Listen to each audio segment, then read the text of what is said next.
Introduction. Entry number 1183. Recorded by Father Gonzalez Rubio in the Santa Barbara Mission Book and Burials reads. On October 19th, 1853, I gave a celestial burial in the cemetery the remains of Juana Maria, the Indian woman brought from San Nicolas Island, and, since there was no one who would understand her language, she was baptized unconditionally by Father Sanchez. Thus she came known to history as Juana Maria. It never became her name, but sometimes, too, she was called the Lone Woman of San Nicolas, but some often she remembered now as Corona, and the name that Scott Odell gave to her. She wrote her story. Sadly, she was never able to tell that story herself, for her language was one that no one could comprehend. So the details were pieced together, guessed at, fabricated, romanticized at times, and embroidered in the retellings. What is known for this for thousands of years is the Nigalendo tribe had lived peacefully for a tiny 3 by 9 mile island about 70 miles off the coast of Southern California. In 1811, a Russian-American trading company led by an American captain hired a group of Alaskan Aleuts to deposition them in the island of San Nicolas to hunt sea otters, whose pelts were highly prized. When the native Nigalendos objected, they were massacred. Some accounts say that the Aleuts, when they left the island, others speculate that they were killed by the women whose husbands they had slaughtered. By 1835, there were only a few of the original natives left in San Nicolas, and those who remained, it was generally agreed, were all but one female. The woman who had led her to be baptized in her deathbed with the name Juana Maria would have been one of these. The Santa Barbara mission sponsored a rescue operation that sent the schooner and its crew to collect the few remaining Nicolanos for their own safety. They grouped all a small band of natives on the beach, and they took them aboard the ship. But they left one woman behind. The versions of why this happened vary. The simplest, the storm was coming. They had to scurry, and one woman didn't make it to the beach in time. A little embellishment. The woman was with the group on the beach, but ran off the missing child and the crew. The strong storm beginning couldn't wait. The most romantic account. She was already in the ship when she realized her child was not coming with them, and she divided overboard and swam back. Whatever the circumstances, this was the moment that an unnamed woman became the lone woman of San Nicolas. She remained on the island alone for 18 years. If, indeed, she had a child, it did not survive. Records show that when she was found in 1855 by fur trapper George Nadiver, she was dressed in a skirt made of green garment feathers. Nadiver described her as about 50. Other accounts say that she was maybe in her 30s. All of them describe her smiling. A Sacramento newspaper reported, a wild woman who was found in the island of San Nicolas about 70 miles from the coast, west of Santa Barbara, is now at the latter place and looked upon in curiosity. It is stated that she was born in 18 to 20 years alone on the island. She existed on shellfish and fat of a seal, and dressed in the skins and feathers of wild ducks, which she sewed together with sinews of the seal. She cannot speak any human language, is good looking, and about middle age. She seems to be content of her new home among the good people of Santa Barbara, and that is all we'll ever know. In the short time remaining to her, she died 7 weeks later, succumbing to illness her predecessors had. No linguist could identify her language and translate the words of the 2 songs she sang for them. I knew Scott Odell not well, but certainly well enough to ask him questions, yet I failed to do so, as happened before when I lost people whose wisdom I valued. I am left with regret that I can only guess what the answers might have been. How could he decide the age at which she would be in the book? Clearly, he realized that telling the truth of the story of a grown woman and his child would be less appealing to the young audience he intended, and so he began with, my brother Romeo was a little boy only half my age, which was 12. A young girl, so a child herself, she laughs at her older sister, who paints her face with a emblem that not yet married woman and calls her vain. The protagonist faces challenges of growing up as 12-year-olds do.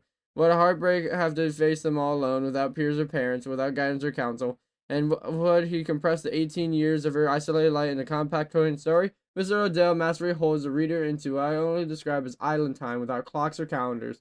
We had only seasons by the sea to measure by. Many chapters begin with a sense of both time passing and endless passage. White man's ship did not return and spring in the summer. Flowers were plentiful in spring because of the winter's heavy rains. Another summer had come, and still I had not speared the giant devilfish. Spring again was time of the flowers, and water ran in the ravines.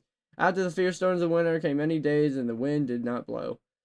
Did he comprehend, starting at the child, it would be most to tell a story of only one human character? Most of us rely on dialogue and relationships to define the people in our books, to portray their change and growth. Yet after the death of the protagonist's brother, the reader must depend entirely on the interior voice of solidarity, an educated girl. The author makes that voice so clear, so convincing that we learn to mature as she does. I wonder what would happen to me if I was against the law of our tribe, what forbade the making of weapons by women, if I did not think of it at all and made those things, which I must have to protect myself. And two, he was created the characters and company out of the wild creatures and natural landscape itself.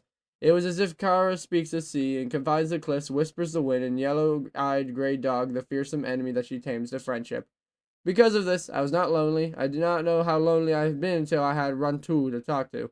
This book that is only real things not meaningful to young readers we are capable of is called upon. The question of what home is and means, what our relationship is to the natural world. More than anything, it's the blue dolphins that took me back home. My two young grandsons and I swam this summer with dolphins. They were not blue, they were shimmery gray, white, in a sense of massive power, and their restraint was overwhelming. It was so easy to believe in their benevolence once that they had nudged against you and invited your affection with their smooth, glistening smiles. Rereading Island of the Blue Dolphins, I could believe their blueness too, and the foaming patterns as they wove the sea as they guided the boat through the bright water. The blue dolphins left me shortly before dusk. They left quickly as they had gone, going out to the west, but for a long time I could see the last sun shining on them. After night fell, I could see them in my thoughts. Me too. Thank you, Scott Odell. Lois Lowry, Cambridge, Massachusetts. Oh my goodness, it's Lois Lowry. Chapter 1. I remember the day that Elliot's ship came to our island. At first, it seemed like a small shell afloat the sea. Then it grew larger, and the gull was folded wings. At last, in the rising sun, it became as it really was, a red ship with two red sails. My brother and I had gone to the head of the canyon that winds down to a little harbor called Coral Cove. We had not gone farther to gather roots that grow there in the spring. My brother Ramo was only a little boy half my age, which was 12. He was small for one who had lived so many suns and moons, but quick as a cricket, as foolish as a cricket, and when he was excited. For this reason, and because I wanted to help him gather roots and not go running off, I said nothing in the shell as I saw or the gull with folded wings. Well, I went on the digging in the brush, and the point of my stick threw nothing at all were happening on the sea, even when I knew for sure the gull was a ship with two red sails. But Ramo's eyes, little world, there was like lizards, and very large, and like eyes of the lizard, would sometimes look sleepy. This is the time they saw the most. This is the way they looked now. They were half closed, like those of a lizard lying on a rock to flick out its tongue and catch a fly. The sea is so smooth, Ramos said. It's a flat stone without any scratches. My brother liked to pretend that one thing was another. The sea is not a stone without scratches, I said. It is water with no waves. To me, it's a blue stone, he said, and far away on the edge of the small cloud, which sits on the stone, clouds do not sit on stones, on blue ones or black ones or any kind of stones. This one does, not on the sea, I said. Dolphins sit there, and gulls, and cormorants, and otter, and whales too, but not clouds. It is a whale, maybe. Marmo was standing on one foot and the other, watching the ship coming, which he did not know was a ship because he had never seen one. I had never seen one either, but I knew how they looked because I had been told. While you gaze at the sea, I said, I dig roots, and it is who I will eat them and who will not. You who will not. Ramen began to punch at the earth with his stick, but as the ship came closer, its sails showing red through the morning mist, he kept watching and acting all the time if we were not. Have you ever seen a red whale? He asked. Yes, I said, even though I never had. Those I've seen are gray. Though you are very young and you've not seen everything that swims in the world. Ramen picked up a root that was about to drop in the basket. Suddenly his mouth opened wide when he closed again. A canoe, he cried. A great one, bigger than all of our canoes together, and red. A canoe, or a ship, it did not matter to Ramo. In the very next breath he tossed the root in the air and was gone, crashing through the brush, shouting as he went. I kept on gathering roots, but my hands trembled as I dug in the earth, for I was more excited than my brother. I knew it was a ship there on sea and not a big canoe, and that ship could mean many things. I wanted to drop the stick and run too, but I went on digging roots because they were needed in the village. By the time I filled the basket, the Aleut ship had sailed around the wide kelp bed that encloses our island, and between the two rocks that guard Coral Cove, word was coming that had already reached the village of Galasat. Carrying their weapons, our men sped along the trail with the winds on the shore. Our women were gathering at the edge of the mesa. I made my way through the heavy brush and moving swiftly down the ravine until I came to the sea cliffs, where I crouched at the hands and knees. Below me lay the cove. The tide was out, and the sun shone on the white sand of the beach. Half of the men in our village stood at the water's edge, the rest of them concealed among the rocks in the foot of the trail, ready to attack the intruders should they prove unfriendly. As I crouched there in the betonyan bushes, trying not to fall over the cliff, trying to keep myself hidden, and yet to see if they hear, and they went on below me. A boat left the ship. 6 men with long oars were rowing. Their faces were broad and shining, dark hair fell over their eyes. When they came closer, I saw that had bone ornaments thrust on their noses. Behind them, in the boat, stood a tall man with a yellow beard. I had never seen a Russian before, but my father had told me about him, and I wondered, seeing the way he stood and his feet set apart and his fists at his hips and looked like a little harbor as though it already belonged to him, if he were one of those men from the north whom our people feared. I was certain of it when the boat slid on the shore. He jumped out, shouting as he did. His voice echoed against the rock walls of the cove. His words were strange, unlike any I've ever heard. Slowly then he spoke. I come in peace and wish for parley. Wish to parley, he said to the men on the shore. None of them answered, but my father, who was one of those hidden among the rocks, came forward, and down the sloping bench he thrust his spear into his sand. I am chief of Galasat, he said. My name is Chief Chawig. I was surprised that he gave his real name to a stranger. Everyone in our tribe had 2 names, the real one, which was a secret and was seldom used, and one which was common for its people, a secret name that becomes worn out and loses its magic. Thus, I was known as Wanapeli, which means the girl with the long black hair, through my secret name is Korana. My father's secret name was Chawig. Why he gave it to a stranger, I do not know. The Russian smiled and held up his hand, calling himself Captain Orlov. My father also held up his hand. I would not see his face, but I doubted that he smiled in return. I have come with 40 of my men, said the Russian, but we come to hunt sea otter. We wish to camp on your island while we are hunting. My father said nothing. He was a tall man, though not as tall as Captain Orlov, and he stood with his bare shoulders thrown back, thinking about the Russian had said. He was not in a hurry to reply, or the Aleuts had come there to hunt otter. It was long in the past, but my father still remembered them. You remember another hunt? Captain Orlov said when my father was silent. I have heard of it, too. It was led by Captain Mitrif, the fool is now dead. The couple arose because of you. Your tribe did all the hunting. We hunted, said my father. But the one you call fool wished to hunt us from one moon to the next, never ceasing. This time you will need to do nothing, Captain Orlov said. My men will hunt, and we'll divide the catch.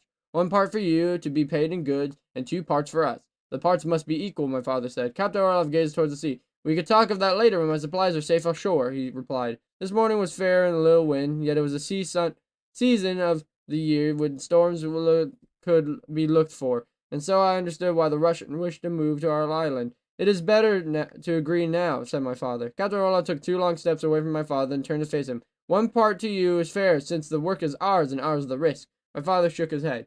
The Russian grasped his beard. Since the sea is not yours, why do I have to give you any part? The sea which surrounds the island of the blue dolphins belongs to us, answered my father. He spoke softly, and then he was angry. From here to the coast of Santa Barbara, 20 leagues away? No, only that which touches the island, there the otter live. Captain Orlov made the sound in his throat. He could sound our men standing on the beach and toward those who had now come from behind the rocks. He looked at my father and shrugged his shoulders. Suddenly he smiled, showing his long teeth. All parts shall be equal, he said. He said more. I did not hear it. For the instant of my great excitement, I moved the small rock which clattered down the cliff and fell at his feet. Everyone on the beach looked up silently. I left the tonyan bushes and ran without stopping until I reached the mesa. Chapter 2. Captain Orlov and his Aleut hunters moved to the island that morning, making many trips from their ship to the beach of the Coral Cove, which the beach was small and almost flooded when the tide was in. He asked if he could camp on higher ground, which my father agreed on. Perhaps I should tell you about our island so you will know how it looks when our village was and where the Aleuts camped for most of the summer. Our island was 2 leagues long and 1 league wide, and if you were standing on one of the hills that rise in the middle of it, you would think that it looked like a fish, like a dolphin lying on its side, with its tail pointing toward the sunrise, its nose pointing at the sunset, and its fins making reefs in the rocky ledges along the shore. Whether someone did stand there on the low hills in the days when the earth was new and because of its shape called it the island of the blue dolphins, I do not know. Many dolphins lived in our seas, and it may be from then that came the name. But, one way or another, this is what the island was called. The first thing you would notice about our island, I think, is the wind. It blows almost every day, sometimes from the northwest and sometimes to the east. Once in a long while out of the south. All the winds except for the one from the south are strong, and because of them are the hills that are polished smooth and the trees are small and twisted, even in the canyon that runs down to the Coral Cove.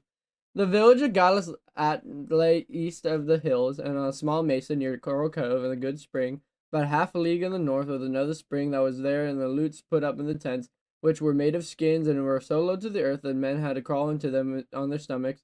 At dusk we would see the glow of their fires. At night, my father warned everyone in the village of Gallus against visiting the camp. The Aleuts come from the country far from the north, he said. Their ways are not ours, nor is their language. They may have come take honor and give us a share in many goods, which they have, and which we can use.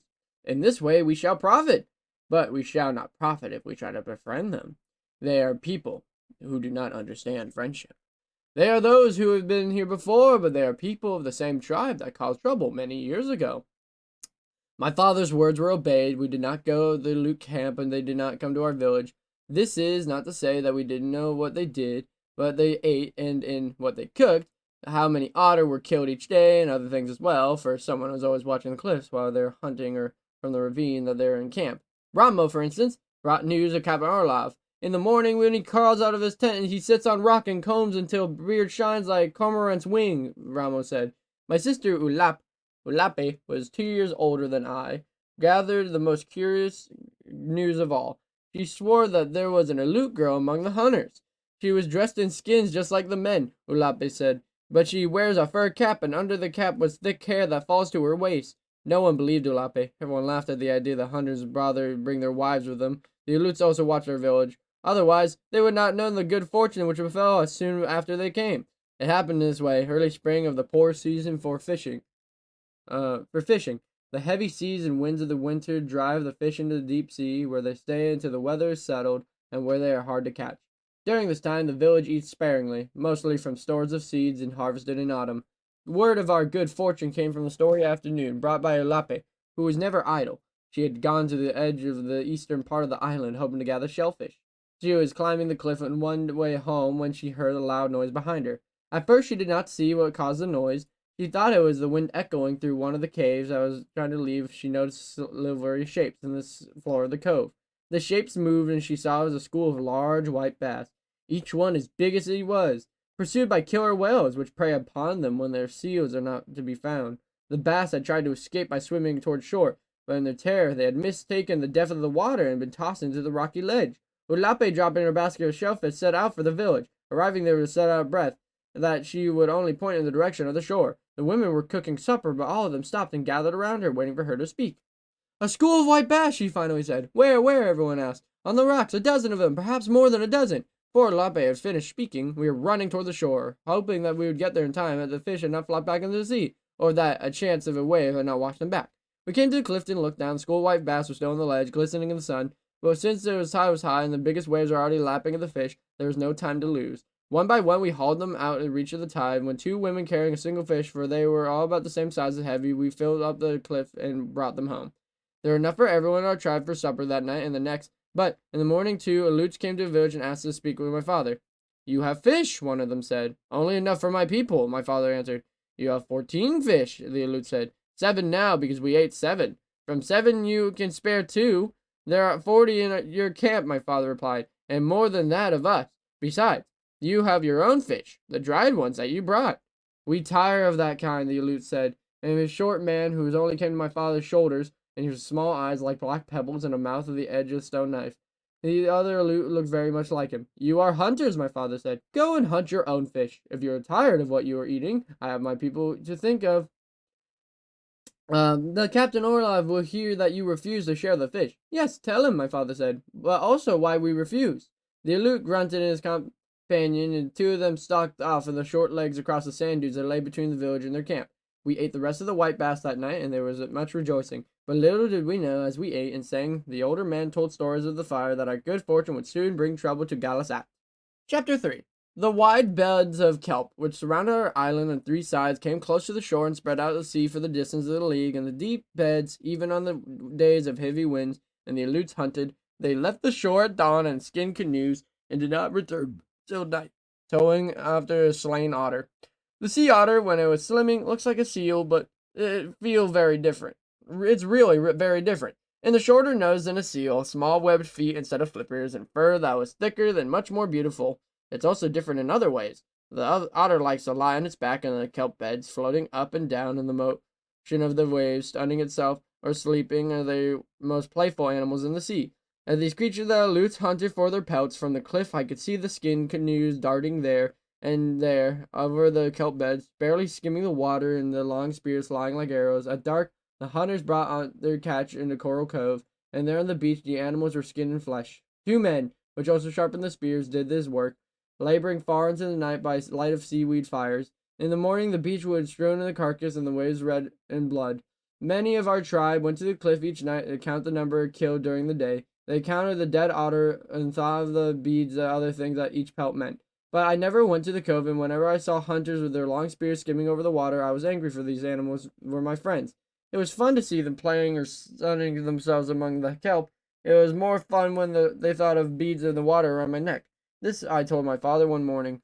There was scarcely a dozen left in the beds around Coral Cove, I said. Before the Aleuts came, there were many. Many still live in the water in other places around our island, he replied, laughing at my foolishness. When the hunters leave, they will come back.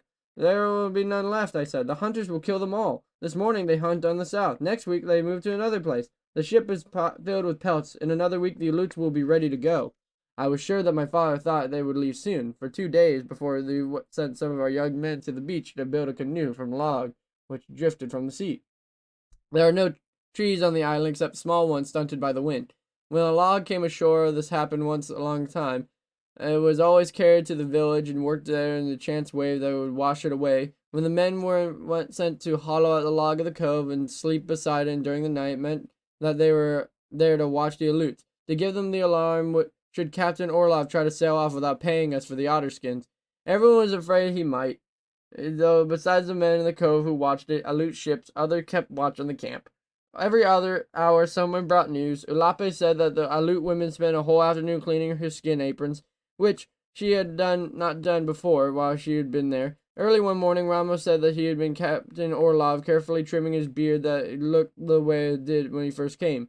The Aleuts who sharpened the long spears stopped the work and gave all their time to skinning the otter, which were brought in at dusk. We in the village of Galas knew that Captain Orlov and his hunters were getting ready to leave the island. Would he pay us for the otter he'd slain and try to sneak away in the night, or would our men have to fight for our rightful share? These questions everyone asked while the Aleuts went out to the preparations, everyone except my father, who said nothing, but each night worked on a new spear he was making. Chapter 4. The Aleuts left on a sunless day, without the north steep waves rolled down upon the island. They broke against the rocks and roared in the caves, spending up the right waves of water. Before night and the storm had certainly struck, not long before the Aleuts looked back down on their skin. Tents were carried them to the beach. Captain Orlov had not paid my father for the otter he had killed, so when the news came to the hunters had packed their tents, all for the tribe left the village and hurried toward the Coral Cove. The men and their weapons went first, and the women followed. The men looked at the trail and led to the beach, but the women hid themselves among the brush of the cliff. Ulape and I went together far on the ledge, where I had hidden before the hunters first came. The tide was low, and the rocks in the narrow beach were scattered in the bundles of other pelts.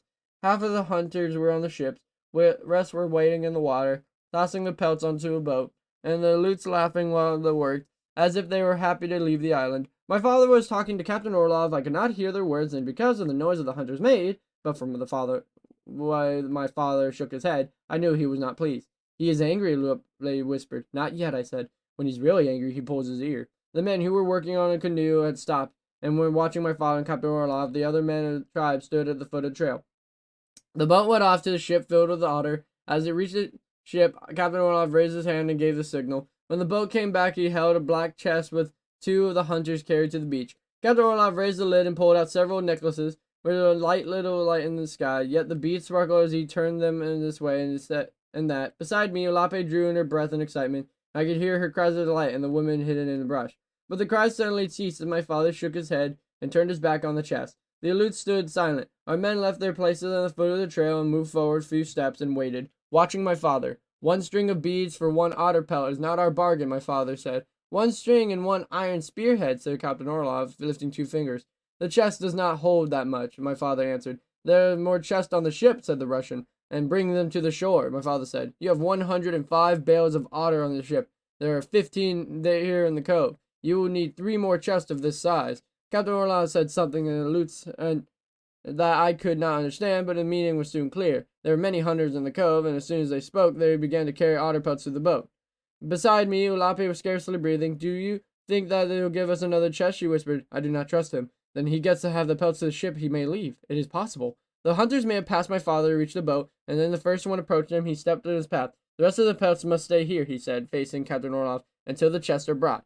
The Russian drew himself up stiffly, pointed to the clouds blowing in and toward the wind. I load the ship before the storm arrives, he said. Give us the other chests, and I will help you with your canoes, my father replied. Captain Orlov was silent. His gaze moved slowly in the cove. He looked at our men standing in the ledge of rock a dozen paces away. He looked upward towards the cliff, then back to my father. Then he spoke to his lute. I do not know what happened first, whether it was my father who raised his hand against a hunter whose path he barred, whether it was a man who stepped forward with a pail of belts on his back and shoved my father aside. It happened all so quickly, but I could not tell from the act of another. But I jumped to my feet, and Lape screamed, and other cries surrounded along the cliff. I saw a figure lying in the rocks. It was my father, and blood was on his face. Slowly, he got to his feet. With their spears raised, our men rushed down across the ledge. A puff of white smoke came from the deck of the ship. A loud noise echoed against the cliff. 5 of our warriors fell and lay quiet. Ulape screamed again and flung a rock into the cove. It fell harmlessly by Captain Orlov. Rocks showered onto the cove from many places along the cliff, striking several of the hunters. When our warriors rushed in upon them, it was hard to tell one from the other. Ulape and I stood in the cliff and watched helplessly, afraid of the rocks we held, lest we injure our own men. The Aleuts had stopped by the bales of otter. They drew knives in their belts, and as warriors rushed upon them, like 2 lines surged back and forth along the beach. Men fell in the sand and rose to fight again. Others fell, did not get up. My father was one of these. For a long time, it seemed that we would win the battle, but Captain Orlov, who had rowed off the ship and then the battle started, returned with more of his Aleuts. Our warriors were forced backward to the cliffs. There were few of them left. Yet they fought at the foot of the trail and would not retreat. The wind began to blow. Suddenly Captain Orlov and his Aleuts turned and ran to the boat. Our men did not pursue them. The hunters reached the ship. The red sails went up, and the ship moved slowly between the 2 rocks that guard the cove. Once more, before it disappeared, a white puff of smoke rose from the deck. As Lupe and I ran along the cliff and whirring around like a great bird in flight passed above our heads. The storm struck as we ran, driving rain to our faces, when other women were running beside us, and their cries were louder than the wind. At the bottom of the trail we came upon our warriors. Many had fought on the beach. Few had left it, and these were all wounded. My father lay on the beach, and the waves were already washing over him. Looking at his body, I knew he would not have told Captain Orlov his secret name. And back in our village, all the weeping women and sad men agreed that this was so weakened him that he did not live through the fight with the Aleuts and the dishonest Russian.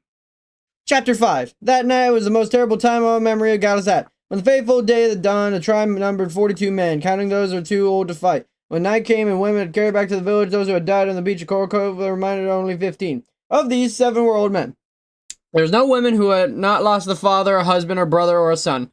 The storm had lasted 2 days, and third way he buried our dead in the south headland. The Aleuts who had fallen on the beach we burned. For many days after the village was quiet, many people went out only to gather food and came back to eat in silence. Some wished to leave and go to their canoes to the island called Santa Catalina, which lies far off to the east, but others said that there were little water on the island. In the end, the council was held and decided to stay at Galizat. The council also chose a new chief like my father's place. His name was Kimki. He was very old, but he had seen a good man in his youth and a good hunter. That night, he was chosen to be chief. He called everyone together, saying, "Most of those who snared fowl and found fish in deep water and built canoes are gone. The women who were never asked to do more than stay home, cook food, and make clothing must now take the place of the men and face the dangers which abound beyond the village. There will be grumbling in Galizat because of this. There will be shirkers. There will be punished, for without the help of all must perish." Gimki portioned work for each one in the tribe, giving Ulape and me the task of gathering albanese. The shellfish grew on the rocks along the shore and was plentiful. We gathered them in low tide baskets and carried them to the mesa before we cut the red flesh from the shell and placed it on the flat rocks to dry in the sun. Ramo had been tasked of keeping the albanese safe from the gulls, and especially their wild dogs. Dozens of our animals, which had left the village when their owners had died, joined the wild pack and roamed the island. They soon grew as fierce as wild ones and only came back to the village to steal food. Each day toward evening, Ulape and I helped Ramos put the albanese in baskets and carry them to the village for safekeeping. During this time, other women were gathering the scarlet apples that grow in the cactus bushes that are called tunas. Fish were caught and many birds were netted. So hard did the women work, they really fared better than before when the hunting was done by the men. Life in the village would have been peaceful, but it was not. The men had said that the women had taken the task that rightfully theirs, and now they had become hunters. The men looked down upon them. There was as much trouble over the Kimiki decreed, and the work would be again divided. Henceforth the men would hunt and the women harvest. Since there was already ample food to last through the winter, it was no longer a matter who hunted. But this was not real reason why autumn and winter were unpeaceful at Galasat. Those who had died at the Coral Cove were still among us. Everywhere we went on the island or in the sea, whether we were fishing or eating or sitting by the fires of the night, they were still with us. We all remembered someone, and I remembered my father, so tall and strong and kind. A few years ago, my mother had died, and since then, Ulape and I had tried to do the task she had done. Ulape even more than I, being older. Now that my father was gone, it was not easy to look after Ramo, who was always into some mischief. It was the same as the other houses of Galavzat, and more than the burdens which had fallen upon us all. It was the memory of those who had gone that burned our hearts. After food had been stored in autumn and the baskets were full in every house, there was more time to think about them. So that the sort of sickness came over the village, and people sat and did not speak nor ever laugh. In the spring, Kimki called the tribe together, and I had been thinking. He said, during the winter that he decided that which was there and which why he was been to when he was a boy. It lay many days across the sea, but we would go there and make a place for us. He would go alone, because he would not spare more of our men in our voyage, and he would return. The day of the Kimski left was fair. They didn't want to go to the cove and watch and launch the big canoe. It held 2 baskets of water, enough tunas and dried albany to last many days. We watched while Kimki paddled through the narrow opening of the rock, slowly went through the kelp beds and into the sea, where he waved to us, and we waved back. The rising sun made a silver trail across the water. Along this trail he disappeared into the east. The rest of the day we walked out of the journey. Would Kimki ever reach the far country about which nothing was known? Would he come back before the winter was over, or never? That night we sat around the fire and talked while we blew and the waves crashed against the shore.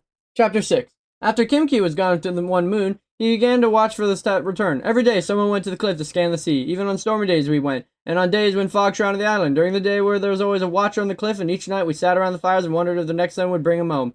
But the spring came and left, and the sea was empty. Kimki did not return. There were few storms that winter, and rain was light and ended early. This meant that we need to be careful in the water. In the old days, the spring sometimes ran low and no one worried. But now everything seemed to cause alarm. Many were afraid that we would die of thirst. But there are other things more important to ponder, said Matasaip, who had taken Kimki's place. Matasaip went to the Aleuts, for it is now the time of year when they had come before. Watchers on the cliff began to look, and the red sails meeting us held to plan what to do if the Aleuts came. We lacked the men to keep them from landing and to save our lives if they attacked us, which we certain they would. Plans therefore made to flee as soon as their ship was sighted. The food and water were stored in the canoes, and these were hidden in the rocks, and the south ended in the island. These cliffs were steep here, and very high, but we wove a stout rope of bole, kelp, and fastened it with rocks on the top of the cliff so it hung to the water. As soon as the Aleut ship was sighted, we would all go to the cliff, let ourselves down one at a time. We would then leave in our canoes in the island of Santa Catalina. Although the entrance of the Coral Cove was too narrow for a ship to pass through safely at night, men were sent there to watch the cove at dusk till dawn, besides those who wanted to watch during the day.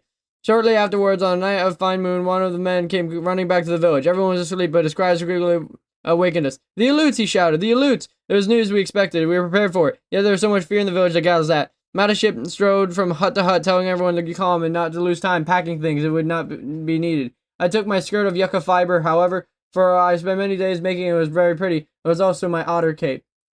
And quietly, we fled out of the village along the trail and led toward the place where our canoes were hidden. The moon was growing pale in the faint light of the east when a strong wind began to blow. We had gone no farther than half a league when we were overtaken by a man who was giving a warning. He spoke to Manasip when we all gathered around to listen to him. "I went back to the cove after I gave the alarm," he said. "When I got there, I could see the ship clearly. It is beyond the rocks that guard the harbor. It is a smaller ship than the one belonging to the Aleuts. The sails are white instead of red." "Could you see anyone?" Manasip asked. "No." "It is not the same ship that which was there last spring?" "No."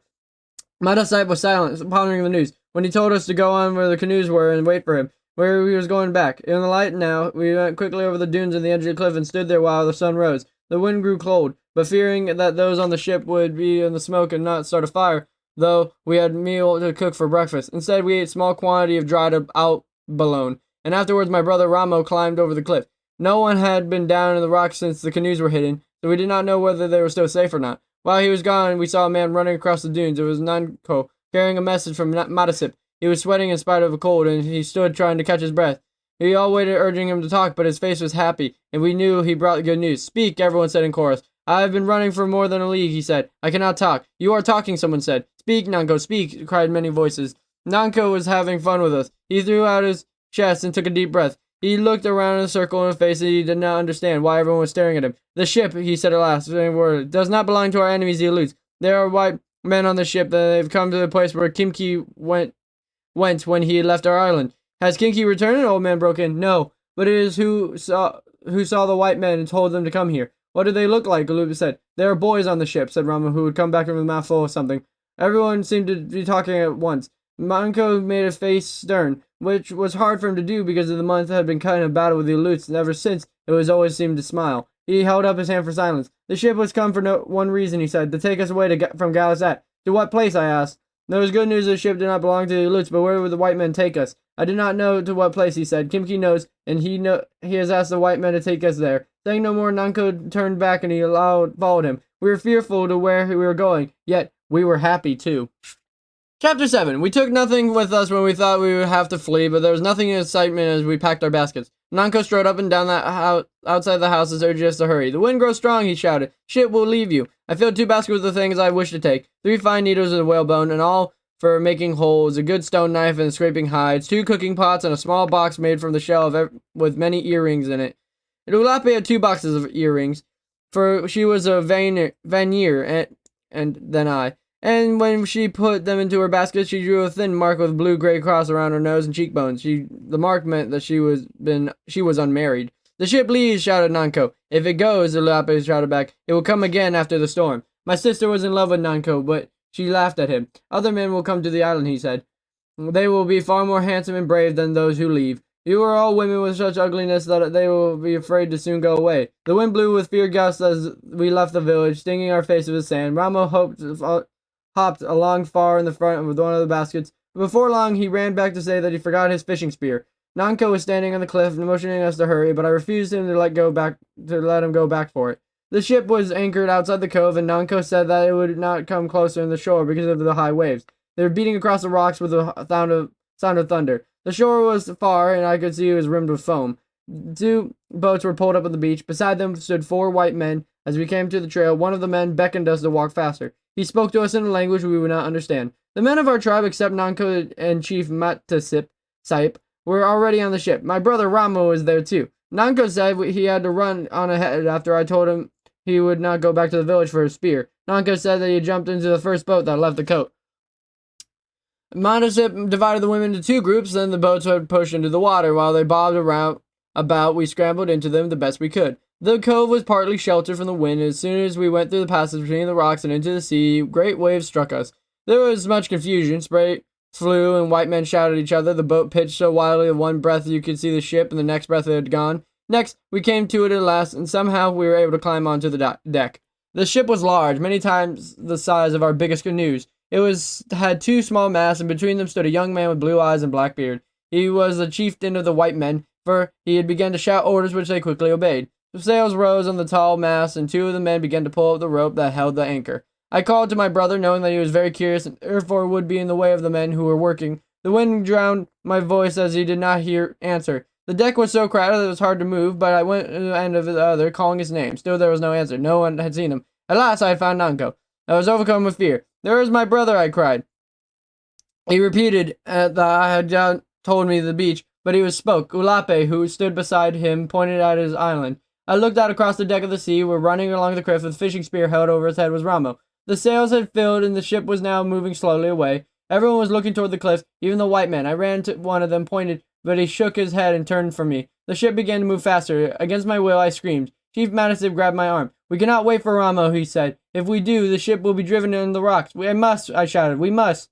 The ship will come back for him another day, Matasip said. He will be safe. There is food for him to eat, and there is water to drink, and places to sleep. No, I cried. Matasip's face was white like stone. He was not listening. I cried out once more, but my voice was lost in a howling wind. People gathered around me, saying that the Matasip had said. Yet I was not comforted by the word. Robin had disappeared from the cliff, and I knew that he was now running along the trail that led to the beach. The ship began to circle at a kelp bed, and I thought surely that he was going to return to the shore. I held my breath, waiting. Then slowly its direction changed. It pointed toward the east. At the moment I walked across the deck, and though my hands tried to hold me back, flung myself into the sea. A wave passed over my head and went down until I thought I would never behold the day again. The ship was far away when I rose. Only the sails slowed me, though I spray. I was clutching the basket I held of my things, but it was very heavy. I realized I could not swim with it in my arms. Letting it sink, I started off toward the shore. I could barely see the two rocks that guarded the entrance to Coral Cove. I was not fearful. Many times I had swum farther than this, although not in the storm. I kept thinking over and over, as I swam, how I would punish Ramo when I ascended ashore. Yet I felt the sand under my feet and saw him standing on the edge of the waves, holding the fish's spear and looking in forlorn. I forgot all those things I planned to do. Instead, I fell to my knees, put my arms around him. The ship had disappeared. When will it come back? Ramo asked, there were tears in his eyes. Soon, I said. The only thing that made me angry was that my beautiful skirt and yucca fibers that I had worked on so long and carefully was ruined. Chapter 8. The wind blew strong as we climbed the trail, covering the mesa with sand that shifted through our legs and shut in the sky. Since it was not possible to find our way back, we took shelter among some rocks. We stayed there until the night fell. When the sand lessened and the moon came out, it was by the light we reached the village. The huts looked like ghosts in the cold light, and as we neared them, I heard a strange sound that like running feet. I thought that was a sound that made by the wind, but when we came closer, I saw dozens of wild dogs scurrying around through the huts. They ran from us, snarling as they went. The pack must have slunk into the village soon after we left, for it was gorged itself upon the abalone we had not taken. It had gone everywhere searching for food, and Ramo and I had to look hard to find enough for our supper. While we ate beside a small fire, I could hear dogs on the hill, not far away, and through the night their howls came to me in the wind. But when the sun rose, I went on out of the hut. The pack trotted off towards his lair that was at the north side of the island, in a large cave. That day we spent gathering food. The wind blew and the waves crashed against the shore so I would not go out on the rocks. I gathered gull eggs in the cliff, and Ramo speared the string of a small fish in one of the tide pools. He brought them home, walking proudly in the string over his back. He felt that in this way he made up for the trouble he had caused. With the seeds I had gathered in the ravine, we had plentiful meal. Though I had to cook it on a flat rock, my bowls were at the bottom of the sea. The wild dogs came again at night, drawn by the scent of the fish, and they sat on the hill, barking and growling at each other. I could see the light from the fire shining in their eyes. At dawn they left. The ocean was calm on this day, and we were able to hunt abalone among the rocks. From seaweed we wove a rough basket, which we filled when more sun was overhead. On the way home, carrying the abalone between us, Ramo and I stopped on the cliff. The air was clear, and we could look far out of the sea in the direction the ship may have gone. Will it come back today? Ramo asked. It may, I answered him, though I did not think so. More likely it will come after many suns, for the country where it has gone is far off. Ramo looked at me. His black eyes shone. I do not care if the ship never comes, he said. Why do you say this? I asked him. Ramo thought it would take a hole in his heart with the point of his spear. Why? I asked again. Because I like it here with you, he said. It is more fun than when the others are here. Tomorrow I'm going to the canoes are hidden, and bring back one to Coral Cove. We will use it to fish in and to go looking around the island. They are too heavy for you to put in the water. You will see. Ramo threw out his chest. Around the neck a string of a sea elephant teeth, which someone had left behind. It was much too large for him, and the teeth were broken, but they rattled as he thrust the spear down between us. You forget that I am the son of Chowig, he said. I do not forget, I answered, but you are a small son. Someday you may be tall and strong, then you will be able to handle a big canoe. I am the son of Chowig, he said again, and as he spoke, his eyes suddenly grew large. I am his son, and since he is dead, I have taken his place. I am now chief of Galazat. All my wishes must be obeyed. But first you must become a man, as is custom. Therefore I have to whip you in switch of nettles and tie you at red anthill. Ramo grew pale.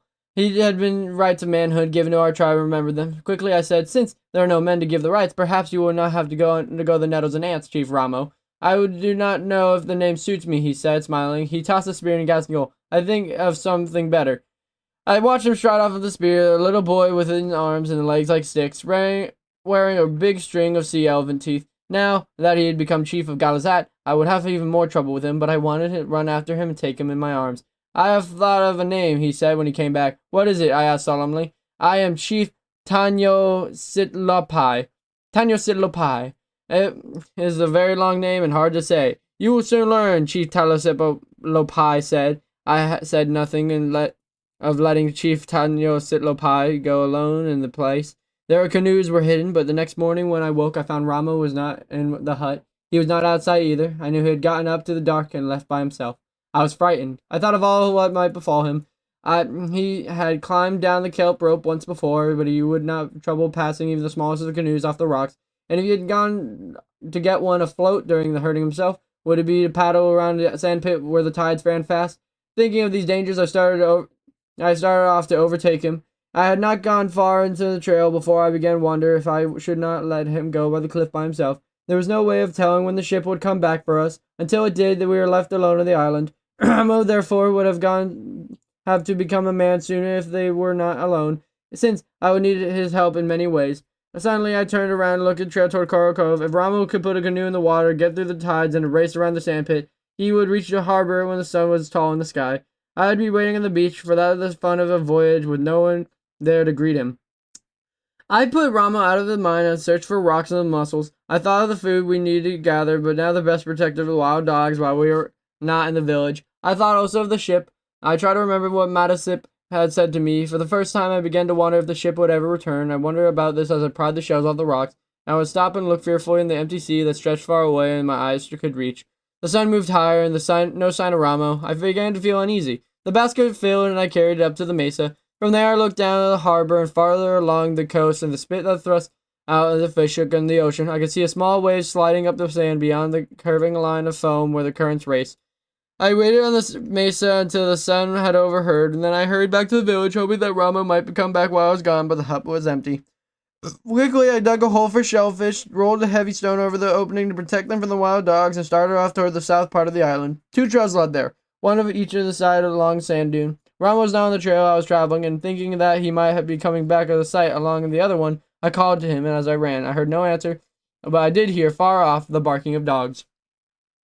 The barking grew louder as I came closer to the cliff. It would die away after a short silence, start up again. The sound came from the opposite side of the dunes, leaving a trail I climbed upward through the sand at its top. A short distance beyond the dune, near the cliff, I saw the pack of wild dogs. There were many of them, and they were moving around in a circle. In the middle of the circle was Ramo. He was lying on his back, and he had a deep wound in his throat. He lay very still. And when I picked him up, I knew he was dead. There were no other wounds from his body, and his teeth with wild dogs. There had been dead a long time from his footsteps on earth. I could see that he would never reach the cliff.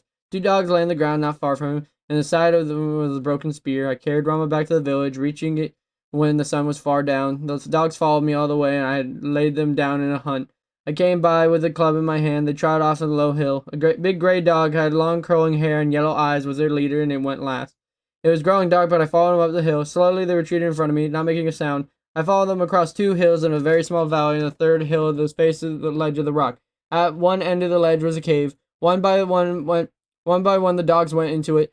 The mouth of the cave was too wide and high, filled with the rocks. I gathered brush and made a fire, thinking that I might push it back into the cave. Through the night I would feed it and push it farther and farther back.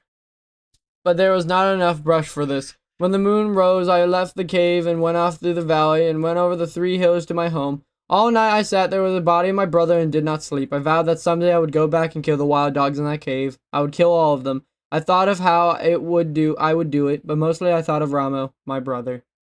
Chapter 9. I do not remember much of this time, except that many suns rose and set. I thought that I was going to do now as I was alone. I did not leave the village. Not until I had eaten all the abalones did I leave, and then only I gather more.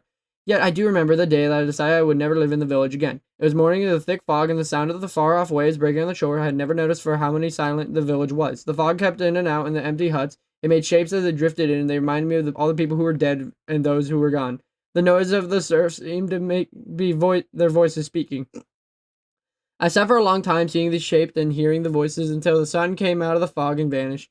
Then I made a fire against the wall of the house. When it was burned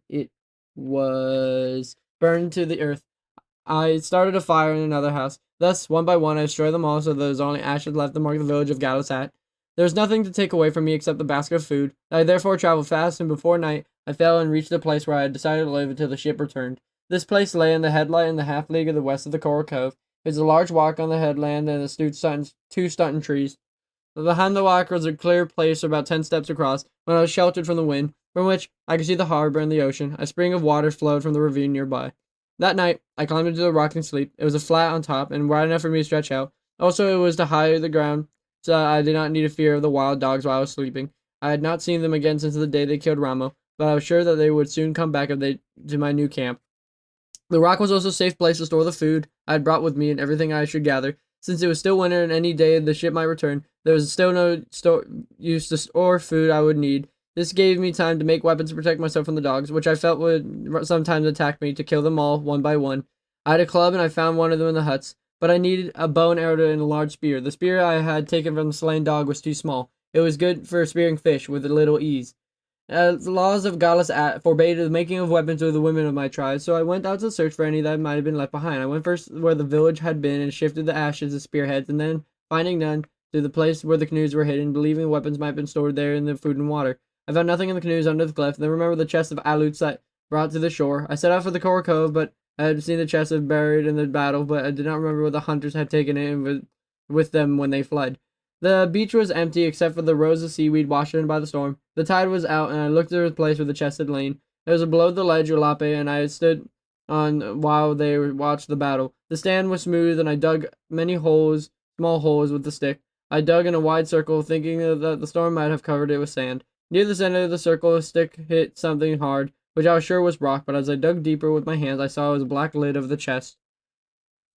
All morning I worked, moving the sand away. The chest lay deep in the washing of the waves, and I did not try to dig it out, but I only could raise the lid. As the sun rose high, tide came rushing by the beach and filled the hole with sand, which each wave covered the chest deeper until it was completely hidden. I stood in the place, bracing myself against the waves so that I would not have to look for it again. When the tide turned, I began to dig with my feet, working them down, and then with my hands. The chest was filled with the beads and bracelets and earrings of many colors. I forgot the spearheads I had came for. I held each of the trinkets in the sun, turning them as they caught the light. I put on the longest string of beads. They were blue and a pair of blue bracelets, which exactly fitted my wrist, and I walked down the shore, admiring myself. I walked the whole length of the cove, the beads of the bracelets making some twinkling sounds.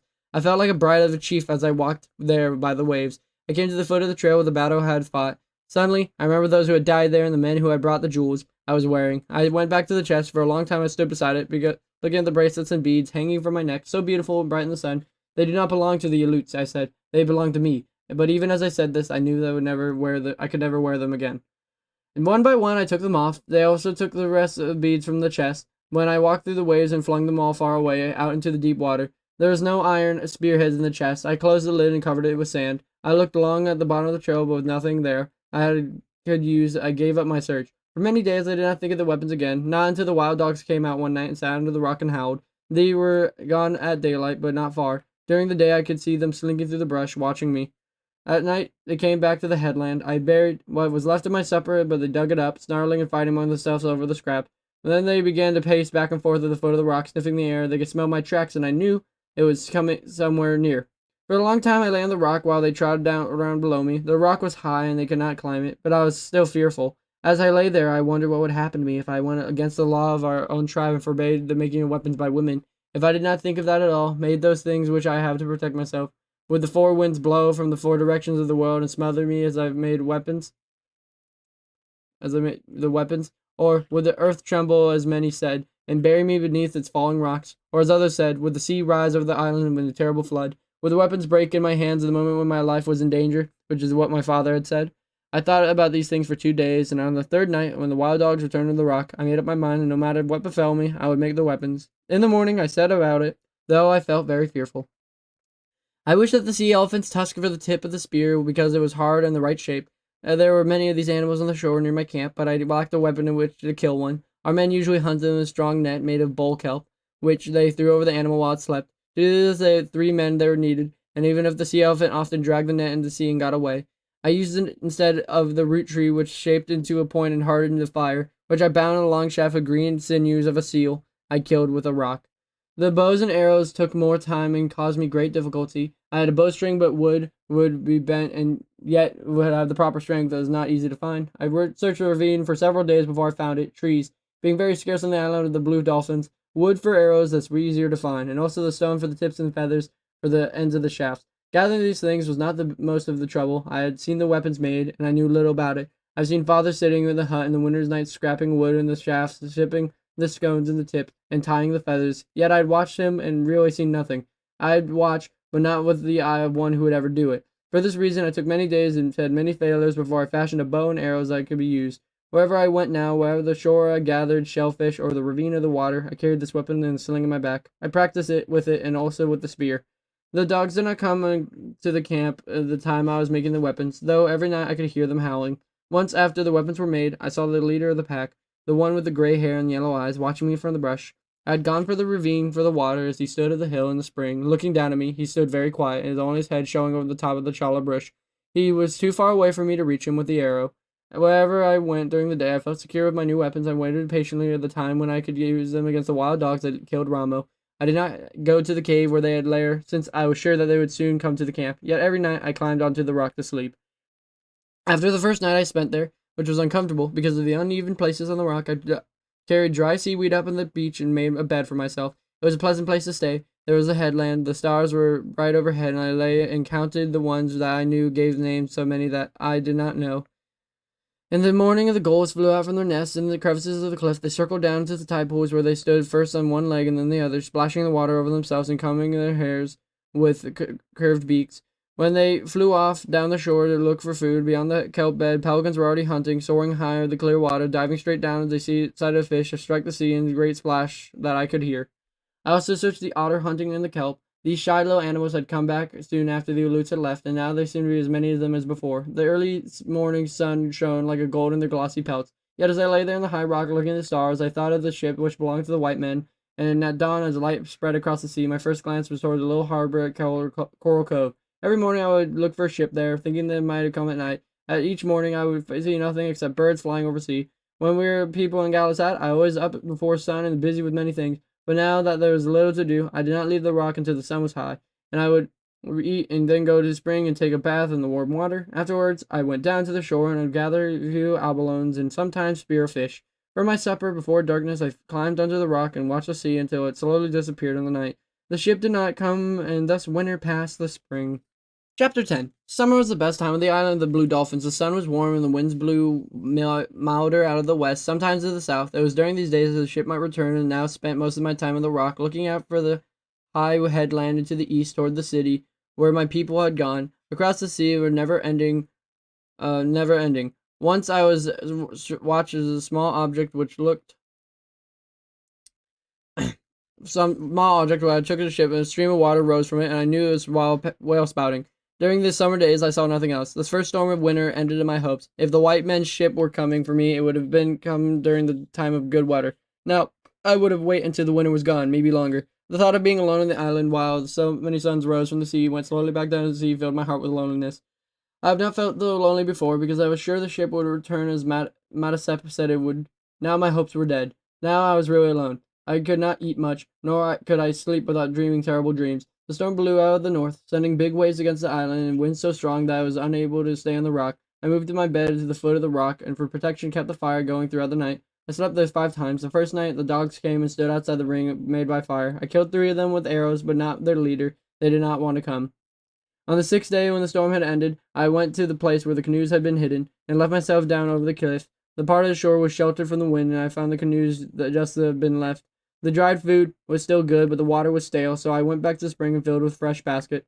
I had decided during the days of the storm, when I had given up hope of seeing the ship, and I would take the canoes and go to the country and lay toward the east. I remember how Kimki, before he had gone, and asked the advice of the ancestors that had lived so many ages in the past, who had come on the island from the country, and likewise advised from Suma and the medicine man who had power over the wind and seas. But these things I could not do, for Zuma had been killed by the Aleuts, and all my life I had never seen able to speak with the dead, though many times I had tried.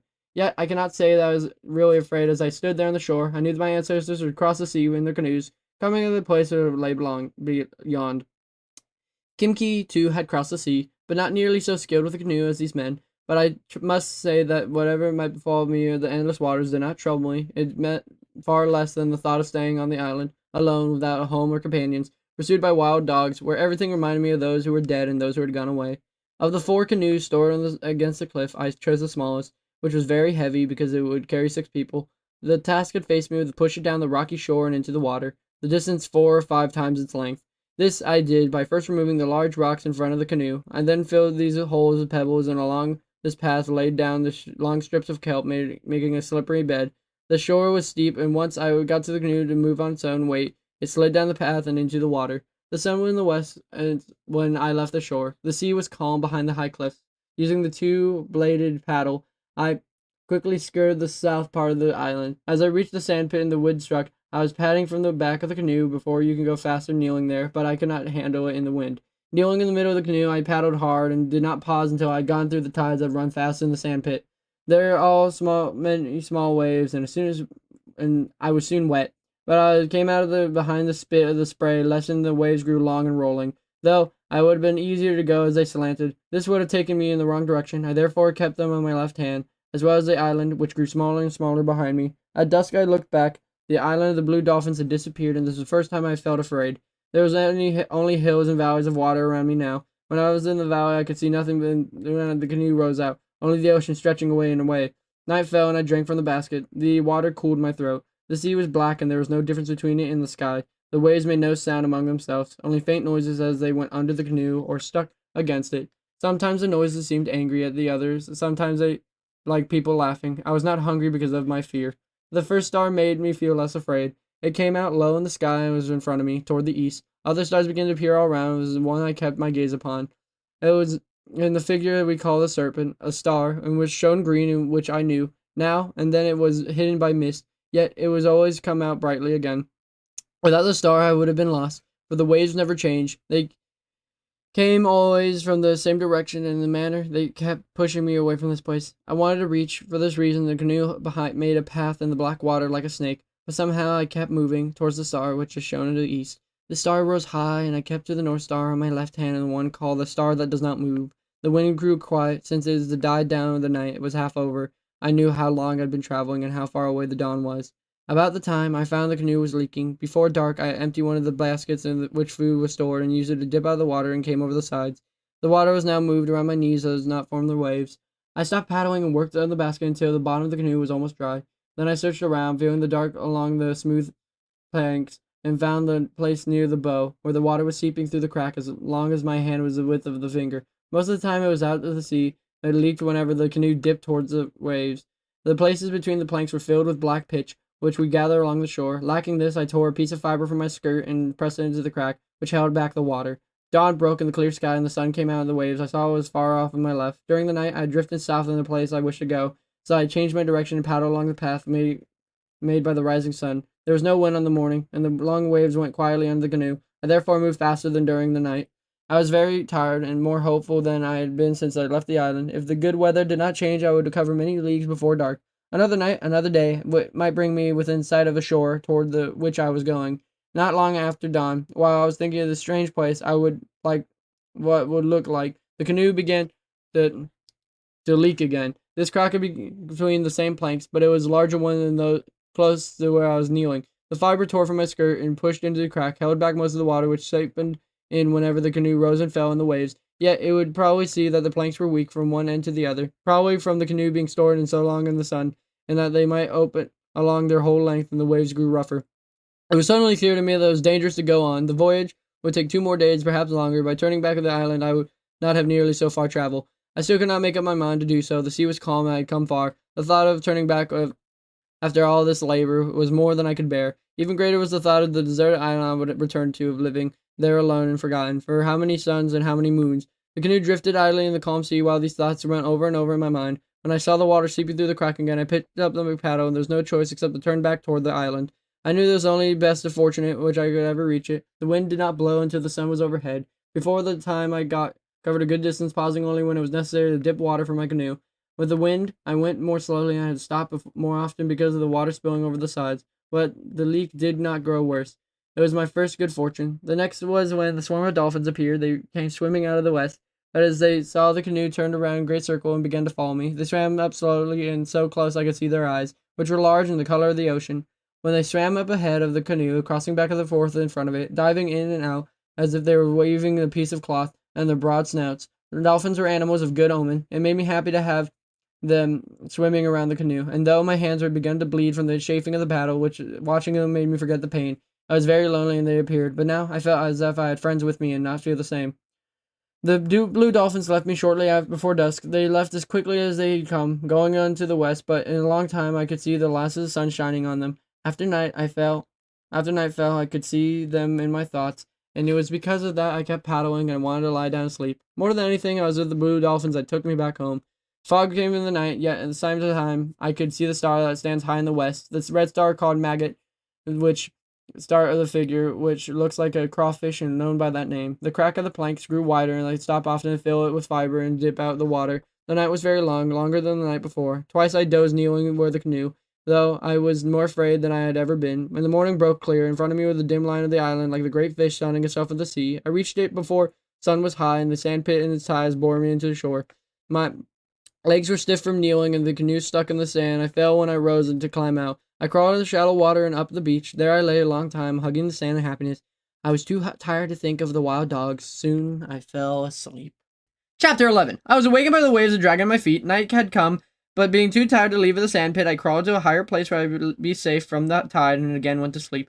In the morning, I found the canoe a short distance away. I took the baskets, my spear, and the bow and arrows, and turned the canoe over the tides. Could not take it out into the sea. I then climbed to the headland where I lived before. I felt as if I had gone a long time as I stood there looking down from the high rock. I was happy to be home. Everything that I saw, the otter playing in the kelp, the rings of foam around the rocks and guard the harbor, the gulls flying, the tides moving past the sand pit, filled me with happiness. I was surprised that I felt this way, for it was the only short time ago that I had stood on the same rock and felt that I could not bear to live here another day.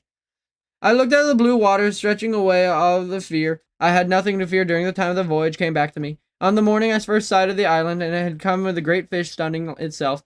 It thought that someday it would make a canoe over and go out once more to look at the country that lay beyond the ocean. No, now I knew that I would never go again. In the island of the blue dolphins was my home. I had no other. It would be my home until the white men returned to their ship. But even if they came soon, before next summer, I would not live without a roof or a place to store my food. I would have to build a house, but where? The night I slept on the rock. The next day I began the search. The morning was clear and the north banks where the clouds hung low. Before long they would move in across the island. Behind them, many other storms were waiting. I had no time to waste. I needed a place that was sheltered from the wind, not too far from Coral Cove and too close to the good spring. There was no two such places on the island. One of the headland was other less than the league in the west. The headland seemed to be much more favorable of the two, but since I had not been on the other side for a long time, I decided to go there and make certain.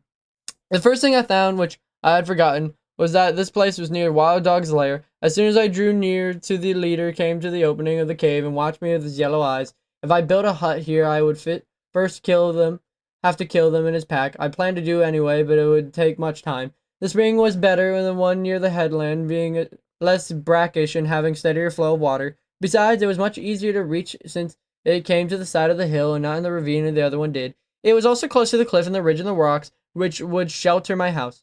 The rocks were not so high as those in the headland, therefore would give me less protection from the wind, yet they were high enough and from them I could see the north coast and the coral cave. The thing that made me decide on a place to build my house and was the sea elephants. The cliffs fell away easily, and the wide shelf that was partly covered when the tide came in. It was a good place for sea elephants because they would crawl halfway up the cliff if the day was stormy. On fair days they would fish among the pools or lie on the rocks. The bull is very large and often weighs as much as 30 men. The cows are much smaller, which they make more noise than the bull, screaming and barking through the whole day and sometimes at night. The babies were noisy too. In the morning the tide was low and most of the animals were far out, just hundreds of specks against the waves, yet the noise was deafening.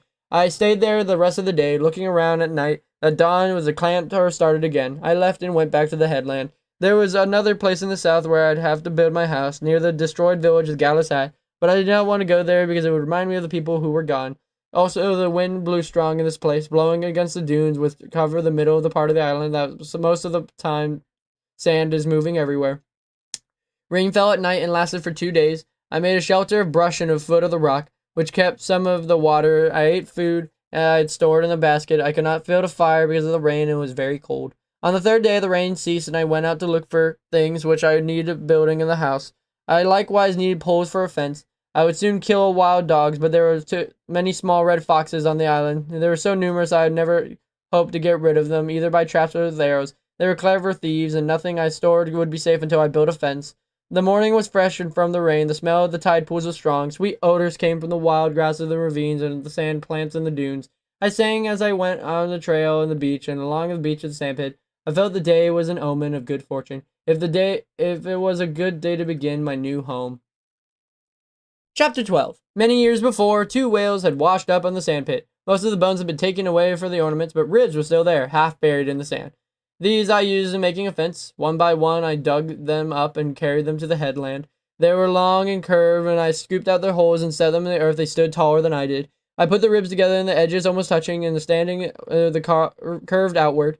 which made them impossible to climb. Between them, I wove my strands of bulk kelp, which shrinks as it dries and pulls very tight. I would have used seal sinew to bind the ribs together, for this is stronger than kelp, but the wild animals like it and soon would have gnawed the fence down. Much time went into this building. Would have been taking me longer, except for the rock. What one made one end of the fence and part of the side. For a place to go in or out, I dug a hole under the fence, just wide and deep enough to crawl through. The bottom and sides lined the stones. On the outside, I covered a hole in the mat, woven of brush, and shed the rain. And on the inside of the flat rock, which I strung enough to move, I was able to take 8 steps between the sides of the fence, which gave me a full room. I would need to store the things I had gathered and wished to protect. I built a fence first because it was too cold to sleep on a rock, and I did not like to sleep in the shelter I had made until I was safe from the wild dogs. The house looked stronger in build than the fence. It was because of the rain many days, and because the wood which I needed was scarce. There's a legend among our people that the island had once been covered in tall trees. It was a long time ago, at the beginning of the world, when Tuma Yowit and Mukat ruled. The two gods quarreled about many things. Tuma Yowit wished people to die. Mukat did not. Tuma Yowit angrily went to another world under this world, taking his belongings with him, so people died because he did. In the same time were tall trees, but now were only a few in the ravines, and these were small and crooked. It was very hard to find that one would make a good pole. I searched many days, and going out early in the morning, coming back at night, before I found enough for the house.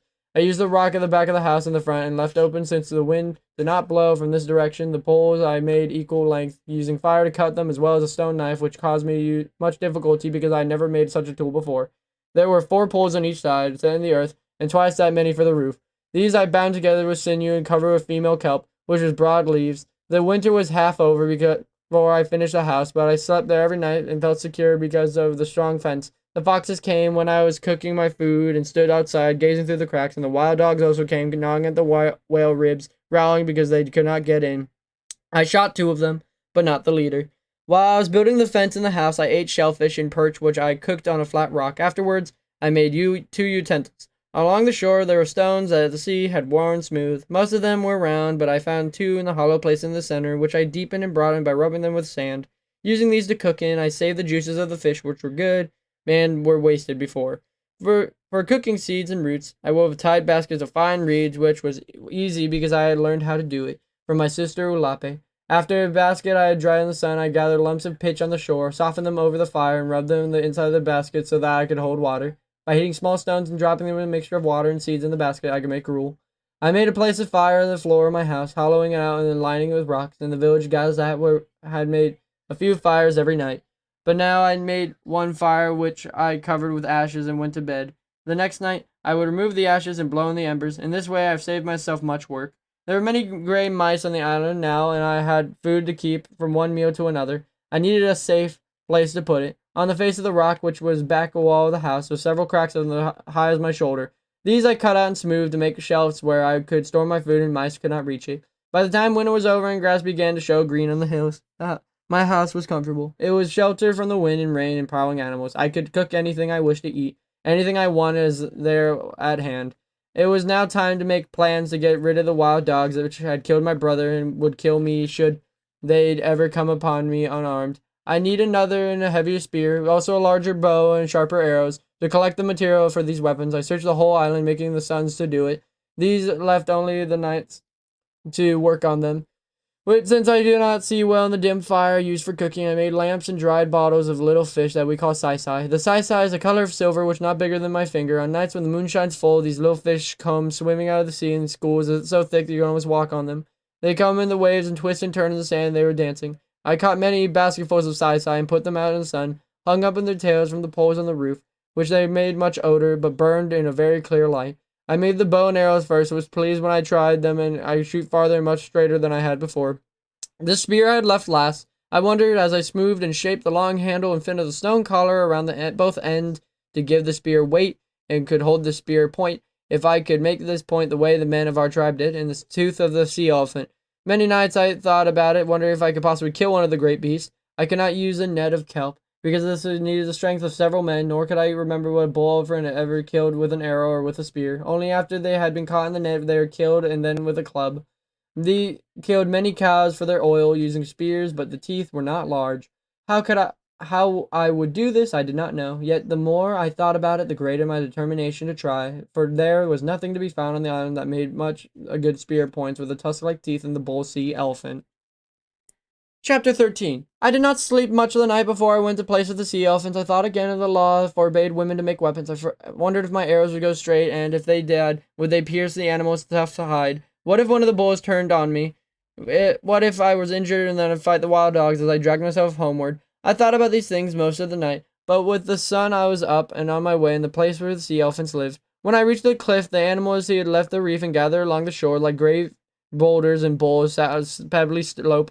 Below them were the crows where babies played in the waves. Perhaps it was not right to speak of the young elephants as babies, for they are large as a man, but they are still babies. In many ways, they follow their mothers around, wandering around with their flippers like children learning to walk, making crying sounds and sounds of pleasure that only young make.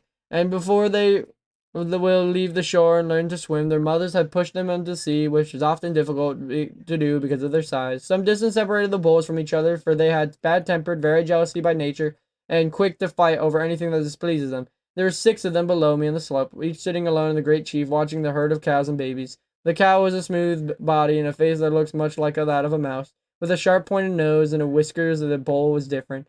His nose was a large hump on it, which hangs out over his mouth. His skin was rough and looked wet earth, and it dried in the sun and cracked. He was an ugly animal.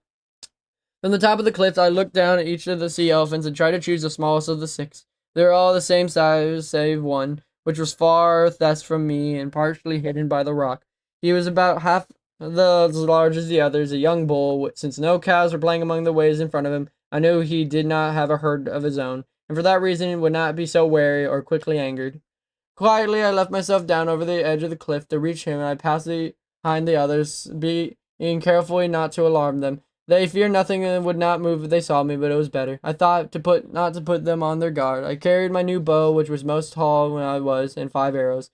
The path was rough and covered in small stones. I took pains not to send them tumbling to the slope. I was also careful not to be seen by the cows, which alarmed easily and would not have warned the rest of the herd of their cries. I crawled behind the big rock and behind the young bull. I then got to my feet, fitted an arrow with a bow, although I suddenly remembered my father's warning that, because I was a woman, the bow would break. The sun was far from the west, but luckily my shadow fell away from the young bull. The distance between us and the shore was back and turned squarely toward me. I did not know where to place the first arrow, whether it was in his shoulders or in his head. The skin of the sea elephant is rough yet very thin, but beneath me are thick layers of fat, and enough, though this body is large, his head is small and makes poor target. While I stood there behind the rock and not knowing what to do, again aware of my father's warning that the bow in the hands of a woman would always break in the time of danger, the animal began to move toward the shore. At first, I thought that by some chance he had heard me. I soon saw that he was only on his way toward the cows that belonged to the old bull sitting nearby. The sea elephants moved fast in spite of his size, waddling along the great flippers that he uses his hands. The bull was nearing the water. I let the arrow go and went straight. At the last instant, he changed direction, and though the bow did not break, the arrow passed harmlessly to one side.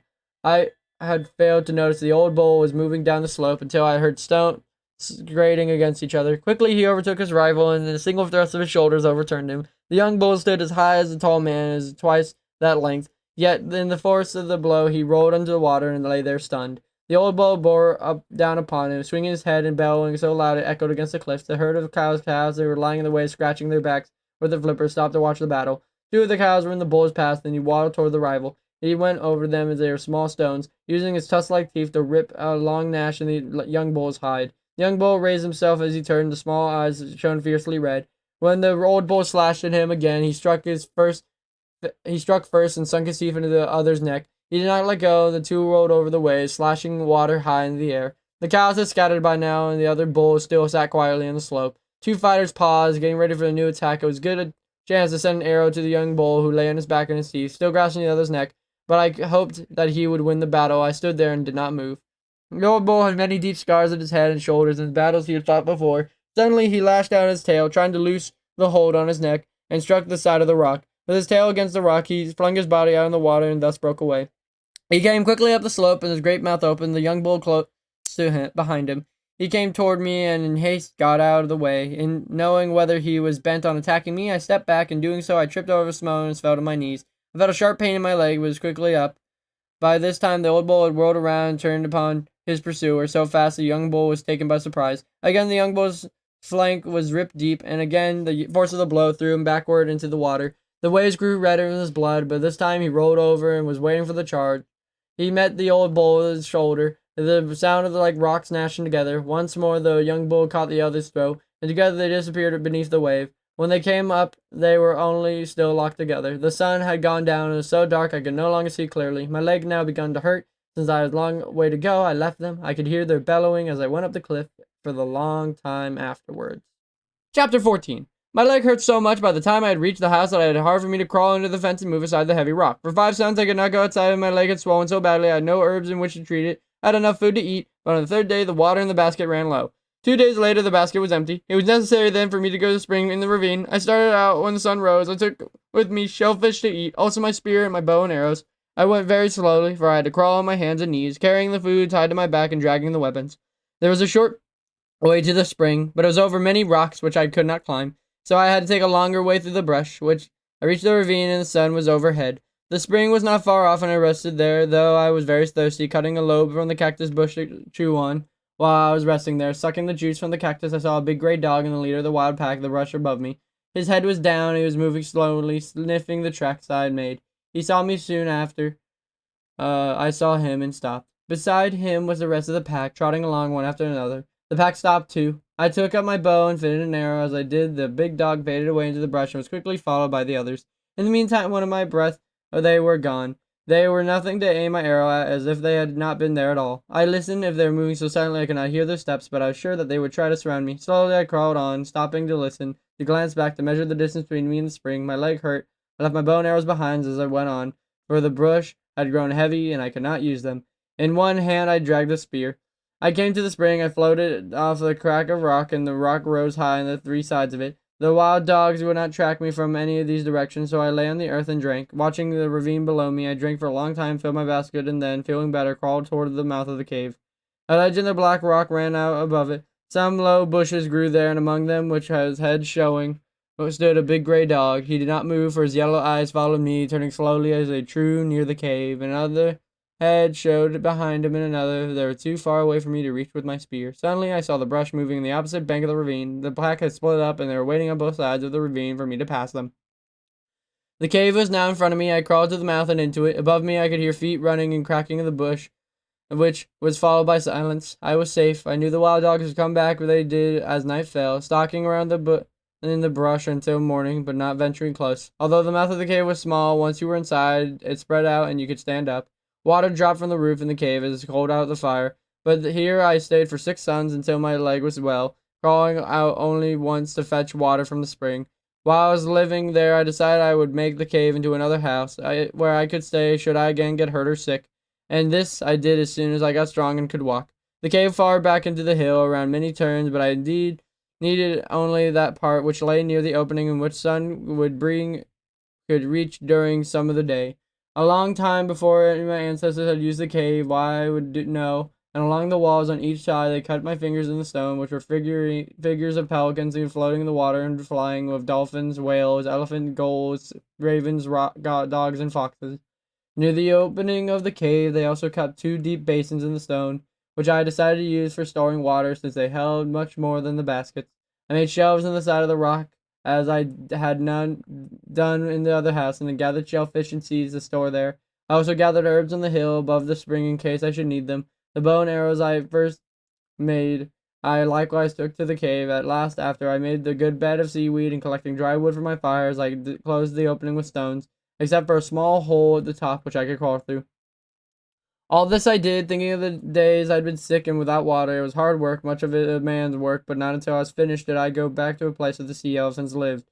The tide was low, and I reached it. Far up on the slope lay the body of an old bull. Gulls had picked its bone clean, but I found that I had come for. Some of the teeth, as long as my hand and half its width, were curved in the tops, and some were broken, but as I grounded the best of them with sand, I had my work 4 good spear points, broad and bottom, very sharp at the ends. I made 2 more spears and points at the last ready to go to the cave of the wild dogs. Chapter 15. There had been wild dogs on the island of the blue dolphins as long as I remember, but after the Aleuts had slain most of the men of our tribe and their dogs had left to join the other packs, the pack became much bolder. It spent the nights running through the village, and during the day was never far off. When we made plans to get rid of them, but the ship came and everyone left Gatlas Hat. I'm sure the pack grew bolder because of their leader, the big one with the thick fur around its neck and the yellow eyes. I've never seen this dog before, and the Aleuts came and no one else had.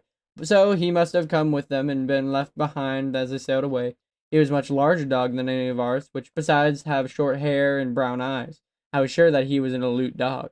Already I have killed 5 of the pack, but there were many left more than the beginning. For some had been born in the meantime. The young dogs were even wilder than the old ones. I first went to the hill near the cave and the pack of the way, and collected armloads of brush, which I placed near the mouth of their lair. Then I waited until the pack was in the cave. I went there early morning to sleep after it had been spent the night prowling. I took with me a big bow and 5 arrows and 2 spears. I went quietly, circling around the mouth of the cave, and came up from it on the side. There I left all my weapons except 1 spear. I set the fire to the brush and pushed it into the cave, and the wild dogs heard me.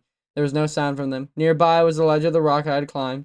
Taking my weapons with me, the fire burned high. Some of the smoke trailed out over the hill, but much of it stayed in the cave. Soon the pack would have to leave. I did not hope to kill more than 5 of them, because I had only that many arrows. But if the leader was one of the 5, I would be satisfied. It might be wiser if I waited and saved all my arrows for him, and this I decided to do. None of the dogs appeared before the fire died, and then 3 ran out and away. 7 more followed, and a long time afterwards, like a number, there were many more still left in the cave. The leader came next. Unlike the others, he did not run away. He jumped over the ashes and stood at the mouth of the cave, sniffing the air. I was so close to him that I could see his nose quivering, but I did not see me until I raised my bow. Fortunately, I did not frighten him. He stood facing me, his front legs spread as if he were ready to spring, his yellow eyes narrowed in slits. The arrow struck him in the chest. He turned away from me, took 1 step, and fell. I sent another arrow toward him, which went wide. This time, 3 more dogs trotted out of the cave. I used my last of my arrows and killed 2 of them. Carrying both spears, I climbed down from the ledge and went through the brush of the place where the leader had fallen. He was not there. While I had been shooting the other dogs, he had gone. He could have gone far because of the wound, but though I had looked everywhere, around the ledge where he had been standing in front of the cave, I did not find him. I waited for a long time when went inside the cave. It was deep, but I could see clearly. As far back in the corner was a half-eaten carcass of a fox. Beside it, a black dog with 4 gray puppies. One of the pups came slowly toward me, a round ball of fur that I could have held in my hand. I wanted to hold it, but the mother leaped at her feet, bared her teeth, and I raised the spear as I backed out of the cave, yet I did not use it. The wounded leader was not there. Night was coming, and I left the cave, going along the foot of the hill that led to the cliff. I had not gone far on this trail the wild dogs used when I saw the broken shaft of an arrow. It had been gnawed off near the tip, and I knew it was from an arrow which had wounded the leader. Farther on, I saw his tracks in the dust. They were uneven, as if they were traveling slowly. I followed them toward the cliff, but finally lost them in the darkness. The next day, the next, it rained, and I did not go to look for him. I spent those days making more arrows. On the 3rd day, with these arrows and my spear, I went along the trail of the wild dogs and made to and from my house. There were no tracks after the rain, but I followed the trail pile of rocks where I had seen him before. On the far side of the rocks, I found a big gray dog. He had a broken arrow in his chest, and he was lying with one of his legs under him. He was about 10 paces from me when I could see him clearly. I was sure that he was dead, but I lifted the spear and took aim at him. Just as I was about to throw the spear, he raised his head a little of the earth and then let it drop. This surprised me greatly as I stood there for a while, not knowing what to do, whether to use my spear or my bow. I was used to animals playing dead, but they suddenly turned on you and ran away. The spear was better of the 2 weapons in the distance, but I could not use it well in the other, so I climbed under the rocks where I could see him if he ran. I placed my feet carefully. I had the 2nd arrow ready if I needed it. I fitted an arrow and pulled back the string, aiming at his head. Why I did not send the arrow I cannot say. I stood on the rock of the bow pulled back, and my hand would let it go. The big dog lay there and did not move, and this may be reason I have gotten up. I would have killed him. I stood there for a long time, looking down at him, and then I climbed off the rocks. He did not move when I went up to him, nor could I see him breathing until I was very close. The head of the arrow was in his chest, and the broken shaft was covered in blood. The thick fur around his neck was matted in the rain. I did not think that he knew I was picking him up, for this body was limp, as if he were dead, and he was heavy, and the only way I lifted him by kneeling and putting my legs around my shoulders. In the manner, stopping to rest when I was tired, carried him to the headland. I could not get through the opening under the fence, so I cut the bindings and lifted 2 of the whale ribs and thus took him into the house. He did not look to me or raise his head. I laid him on the floor, but his mouth was open and he was breathing. The arrow had a small point, which was fortunate. It came out easily, though it had gone deep. He did not move while I did this, nor afterwards, as I cleaned the wound with a peeled stick for the coral brush. This bush was poisonous berries, yet its wood often heals wounds that nothing else will. I had not gathered food for many days, and the baskets were empty, so I left water for the dog, and after digging the fence, and went out to sea. I had no thought that he would live, and I did not care.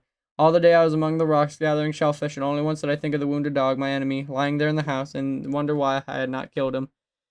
He was still alive when I got back, though, and he did not move from the place where I had left him. Again, I cleaned the wound with a coral twig. Then I lifted his head and put water in his mouth, which he swallowed. This was the first time that he looked at me since the time I found him on the trail. His eyes were sunken, and he looked out at me from far in the back of his head. Before I went to sleep, I gave him more water. In the morning, I left food for him, and I went down to see. When I came home, he had eaten it. He was lying in the corner watching me. While I made a fire and cooked my supper, he watched me. His yellow eyes followed me wherever I moved. That night I slept on the rock, for I was afraid of him. And at dawn, as I went out and I left the hole in the fence open so he could go, but he was there when I got back, lying in the sun, his head in his paws. I had speared 2 fish, which I cooked for my supper. Since he was very thin, I gave him one of them, and after he had eaten it, he came over to lay down by the fire, watching me with his yellow eyes that were very narrow and slanted at the corners. For nights I slept on the rock, and every morning I left the hole under the fence open so he could leave. Each day I speared a fish for him, and when I got home, he was always at the fence waiting for it. He would not take the fish from me, but I put it on the ground. Once I held out my hand to him, and he was backed away, and he showed his teeth. On the 4th day, when I came back from the rocks early, he was not there in the fence waiting. A strange feeling came over me. Always before I returned, I had hoped he had be gone, but now as I crawled on the fence, I did not feel the same. I called out, "Dog, dog," for I know the name for him. I ran toward the house, calling it. He was inside. He was just getting to his feet, stretching himself and yawning. He looked at the fish I carried, and then to me, and then moved his tail. That night I stayed in the house, for before I fell asleep I thought of a name for him, for I could not call him Dog. The name I thought was Runtu, which means in our language fox eyes. Chapter 16. The white men's ship did not return in the spring or in the summer, but every day, whether I was on the headland or gathering shellfish on the rocks working on the canoe, I watched for it. I also watched for the red ship of the Aleuts. I was not sure what I would do if the Aleuts came. I could hide in the cave, which I would store with food and water, for it was surrounded by thick brush, and the mouth of the ravine could only be searched from the sea. The Aleuts had not been used to the spring and did not know about it because there was another one closer when they camped. But they might have come upon the cave by chance, and then I must be ready to flee. For this reason, I worked on the canoe I had abandoned on a spit. I went to the place where the others were hidden, but dried out and cracked. Also, they were too heavy for a girl to push into the water, even a girl as strong as I was. The tides had almost buried the canoe, and I labored many days to dig it out of the sand. Since the weather was warm, I did not go back and forth to my house in the headland, but cooked my meals in the sandpit, and nights slept in the canoe, which saved much time. Even this canoe was big for me to pull easily and out of the water, so I set out by making it smaller. I did this by loosening all the planks, by cutting the sinews and heating the pitch that bound them together. I then shaped these planks to the half their length, using sharp knives made from black stone, which would be found in one place on the island, and bound them back together with fresh pitch and sinews. The canoe I had finished was not as beautiful as it had been before, but I now lifted one end of it and dragged it through the waves. All the time I had been working on the canoe, which was most of the summer, Rontu was with me. He either sleeping in the shade of the canoe, or running up and down the sand pit chasing the pelicans that roost there in great numbers because of their numerous fish nearby. He never caught any of the birds, yet he would keep trying until his tongue hung out of his mouth. He had learned his name quickly for many words that meant something to him. Zalawit, for example, which was our word for pelican, and Nipe, which means fish. I talked to him often, using these words and others and many that he did not understand, as though I were talking to one of my people. Rantu, I would say, after he'd stolen my special fish I had speared for my supper. Tell me why it is that you are such a handsome dog and yet such a thief. He would put his head on one side and then the other, although he knew only 2 words, and look at me. Or I would say, "It's a beautiful day. I have never seen the ocean so calm, and the sky looks like a blue shell. How long do you think these days will last?" Rontu would look up at me just the same, though he did not understand one of the words, acting as if he did. Because of this, I was not lonely. I did not know how lonely I had until I had Rontu to talk to. When the canoe was finished, the pitch had dried, and I wanted to find out it went where it went, though the water if the planks leaked. It were set off in the long voyage around the island. The voyage took all of one day from dawn until night. There were many sea caves in the island of the blue dolphins, and some of them were large and go far back into the cliffs. One of these was near the headland where my house stood, where the opening was narrow and not much wider than the canoe, but once we were inside, it spread out larger than my place on the headland. The walls were black and smooth and slanted far up over the head. The water was almost black except for the light that came through the opening, where it had gold color, and you could see the fish swimming around. They were different from the fishes in the weaves, having larger eyes and fins that drifted out of their bodies like kelp. This place opened into another, which was smaller and dark. I could see nothing. It was very silent in there, with no sound of the waves on the shore, only the lapping of the water against the rocky walls I thought of the god Tuma Yawit, and now how it became angry at Mukat and got down and down into the another world, and I wondered if it were not such a place as if he had gone. Far ahead was a spot of light no larger than my hand, so instead of turning back, which I felt like doing, I drifted toward it around many turnings, came to the last of another room which much like a first. Along one side was a wide shelf of the rock, which ran out to the sea, though narrow opening. Tide was full, and yet the shelf was out of the water. It was a fine place to hide the canoe, which could be lifted out and stored where no one would find it. The ledge joined the cliff just below my house. All I needed was to trail down the cave, and then the canoe would be close at hand. "We've made a great discovery," I said to Rontu. Rontu did not hear me. He was watching the devilfish just beyond the opening of the cave. This fish was small head with eyes and bulge and many arms. All day Rontu had been barking at the cormorants, the gulls, the seals, at everything that moved. Now he was quiet, watching the black thing in the water. I let the canoe drift along and knelt down on the side until I could pick up my spear. The devilfish was in front of us, swimming slowly near the surface, moving all his arms at once. Large devilfish are dangerous if you are in the sea, for their arms are so long as a man, and they could quickly wrap them around you. They also have a big mouth, a sharp beak where their arms join their head. It was one of the largest I had ever seen. Since Rontu was standing in front of me and I could not put the canoe in a better position, I had leaned out to use the spear. As though I did, the devilfish saw my movement and let loose in the water a black cloud of liquid which instantly hid him from view. I knew that the devilfish would not be in the center of this cloud, for he had left it behind. Therefore, I did not aim my spear at it, but picked up my paddle and waited until he appeared. This was now twice the length of the canoe from me, which, though I paddled fast, I could not overtake him. "Rontu," I said as he was watching the black cloud of the water, "you must have much to learn about the devilfish." Rontu did not look at me or bark. He put his head to one side and then the other, still puzzled. More, and so when the cloud disappeared, nothing was left except clear water. Devilfish is the best food in the seas. The flesh is white and tender and very sweet, and they are very difficult to catch without a special kind of spear, which I now decided to make during the winter, when I would have much time. I took the canoe to Coral Cove, not far from the cave, and pulled it out to the shore, out of reach of the winter storms. There it would be safe until spring, when I would hide it from the cave that Rontu and I had found. It was easy to paddle and did not leak. I was very happy. Chapter 17. Storms came early in the rain. Between the rains, fierce winds struck the island and filled the air with sand. During this time, I made myself another dress, but most of the days I spent fashioning a spear to catch the giant devilfish.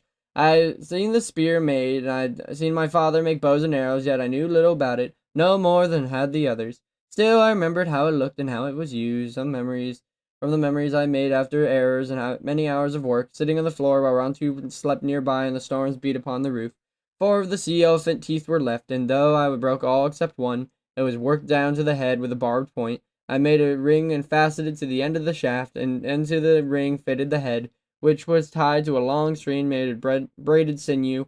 When the spear was thrown and struck the devilfish, the head came loose from the shaft floated in the water, and the point barbed. It was held by the string which tied to your wrist. This spear was especially good because it would be thrown from a distance. On the first day of spring, I went to Coral Cove with my new spear. I knew that it was spring because the morning dawn in the sky was filled with flocks of darting birds. They were small and black, which came only at the time of year. They came out of the south and stayed for 2 suns, hunting food in the ravines, and they flew off in one great flight toward the north. Rontu did not go with me to the beach because I had let him out of the fence and he had not returned. Wild dogs had been to the house many times that winter and he had paid no heed to them. But the night before, after they had gone, he had stood at the fence. He stood and whined and walked up and down. He worried me to see him act so strangely, but he refused to eat. I finally let him out. Now I pushed the canoe into the water and drifted toward the reef, and the devilfish lived. The water was so clear that it was air around me. Far down, the sea ferns moved through the breeze and blowing there, and among them swam the devilfish, trailing their long arms. It was good for the sea after the winter storms, with the giant spear in my hand. But all the morning, as I hunted the giant devilfish, I kept thinking of Rontu. I should have been happy, yet thinking of him I was not. Would he come back, I wondered? Or had he gone to live with the wild dogs? Would he again be my enemy? If he were my enemy, I knew that I would never kill him, now that he had been my friend. When the sun was high, I hid the canoe in the cave I had found. For once more there was time, and the Aleuts made return with 2 small bass I had speared through, not the giant devilfish. I went up the cliff. I had planned to make a trail from the cave to my house, but had decided that it would be my ship, and by anyone standing in the headland. The climb was steep. As I reached the top, I paused for breath. The morning was quiet except for the noise of the little birds flying from bush to bush and the cries of the gulls, who did not like these strangers. When I heard the sound of dogs fighting, the sound came from far off, perhaps from a ravine. Taking my bow and arrows, I hurried in that direction. I went down the path which led to the spring. There was tracks of wild dogs around the spring. Among them, I saw large ones of Rontu. The tracks led away through the ravine which winds the sea, and I heard again the distant sound of fighting. I went slowly through the ravine because of my bow and arrows. At last I came to the place where it opens the meadow right at the edge of the low sea cliff. Sometimes in the summers, a long time ago, my people had lived there. They gathered shellfish and rocks and ate them there, leaving the shells which after many summers had formed and mound over the grass had grown and the thick-leaved plant called ganapan. In the mound among the grasses of the plant stood Rontu. He stood facing me with his back to the sea cliff. In front of him, with a half circle, were the wild dogs. At first, I thought the pack had driven them against the cliff and were ready to attack him, but I soon saw that the two dogs stood out of the rest of the pack. Between it and Rontu, muzzles were wet with blood. One of the dogs was the leader who had taken Rontu's place when he had come to live with me. The other one, which was spotted, I had never seen. The battle was between Rontu and these two dogs. The rest were all to fall upon whichever was beaten. So great was the noise made by the pack. They did not hear me as I came through the brush, nor did they see me now as I stood at the edge of the meadow. They sat on their hunches and barked, with their eyes fixed on the others, but I had sure that Rontu knew I was somewhere near, for he raised his head and smelled the air. The two dogs were trotting back and forth along the foot of the mound, watching Rontu. The fight had probably started at the spring, which they had stalked him to his place, where he had chosen to fight. The sea cliff was behind him, and he would not reach him in the direction they were trying to find in another way. It would not have been easier if one could have attacked them from the back and one from the front. Rontu did not move from where he stood on top of the mound. Now and again he lowered his head to lick the wound on his leg, but whenever he did, he always kept his eyes on the two dogs trotting up and down. I have not shot them, for they were within reach of my bow or driven off the pack, yet I stood at the brush and watched this battle between them and Rontu. If I stopped it, they would surely fight again, perhaps at some other place less favorable to him. Rontu again licked his wound, and this time he did not watch the two dogs moving slowly past the mound. I was sure it was a lure, and so it proved to be, for suddenly they ran toward him. It came from opposite sides of the mound, ears laid back and teeth bared. Rontu did not wait for the attack, but leaping at the nearest one, turning his shoulder and with his head lower, caught the dog's foreleg. The pack was quiet in the silence. I could hear the sound of bone breaking, and the dog backed away on three legs. The spotted dog had reached the top of the mound, whirling away from one of the he had crippled. Rontu faced him, but not in time to fend off the first heavy rush. Teeth slashed at his throat, and, as he turned his body, struck him against the flank as he went down. At the moment, he lay there in the grass, with the dog circling warily in the pack, moving slowly toward him. Without knowing what I did, so I fit an arrow and bow. A good distance separated Rontu and his attacker, and I could end the battle before he was wounded further. The pack fell upon him. Yet, as before, I did not send the arrow. Spotted dog paused and turned in his tracks. I again leaped, this time from behind. Rontu was still lying in the grass, and his paw under him. I thought he did not see what the others was upon him, but crouching there, he suddenly raised himself, and same time fastened his teeth in the dog's throat. Together they rolled to the mound, yet Rontu did not let go. The pack sat restless in the grass. In a short time, Rontu rose to his feet and left the spotted dog where it lay. He walked to the top of the mound and lifted his head and gave a long howl. I had never heard this sound before. It was the sound of many things I did not understand. He trotted past me and up the ravine.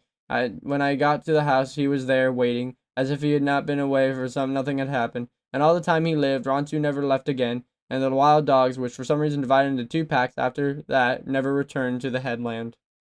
Chapter 18.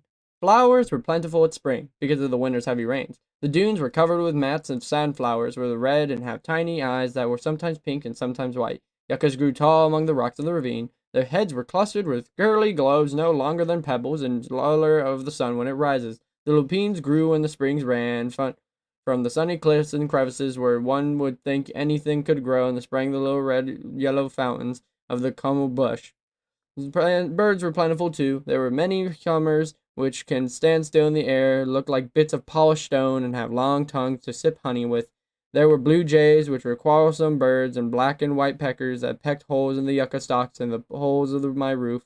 Even in the whalebones of the fence, red-winged blackbirds also came flying out of the south, and flocks of crows and birds in the yellow body and the scarlet head, which I had never seen before.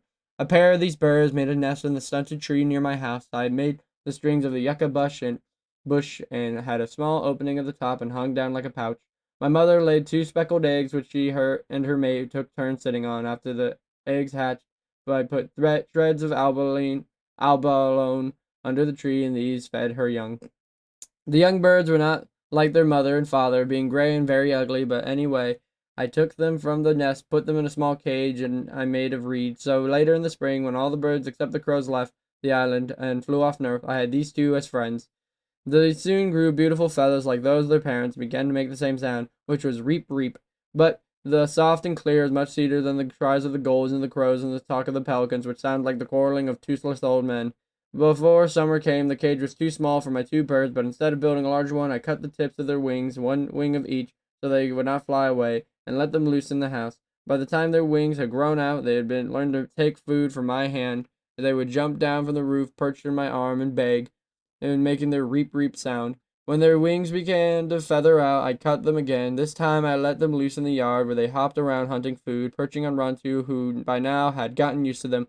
Next time they feathered out, I did not trim their wings, but they never flew farther away than the ravine, and would always come back at night and sleep, and no matter how much they had eaten, to ask for food.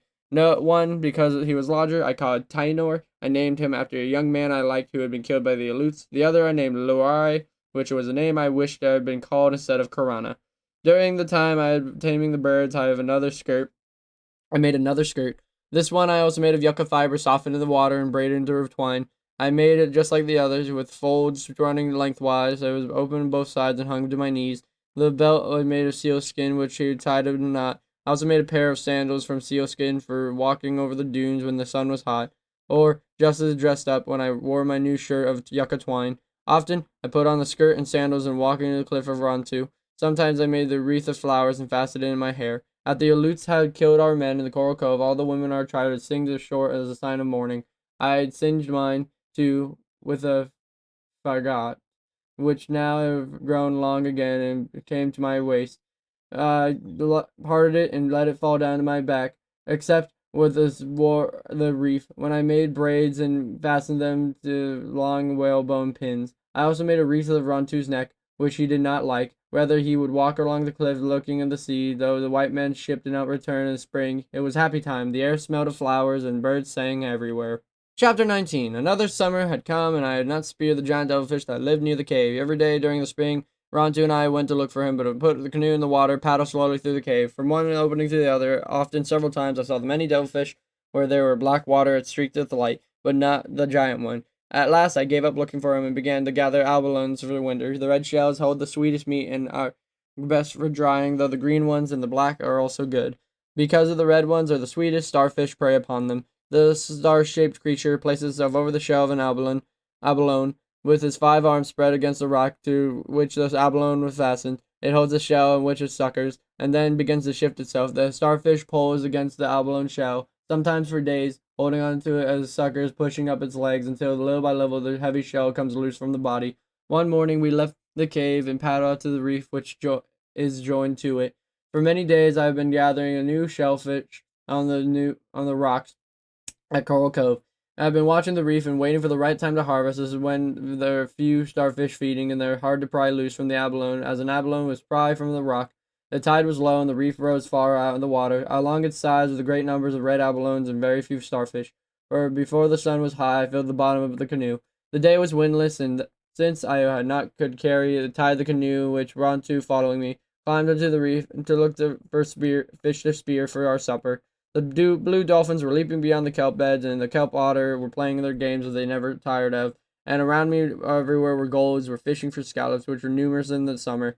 They grow in the floating kelp leaves, and there are so many of them, such of the kelp near the reef had been dragged to the bottom. Still, there were scallops the gulls could reach, and taking them in their beaks would they fly far above the reef and let them drop.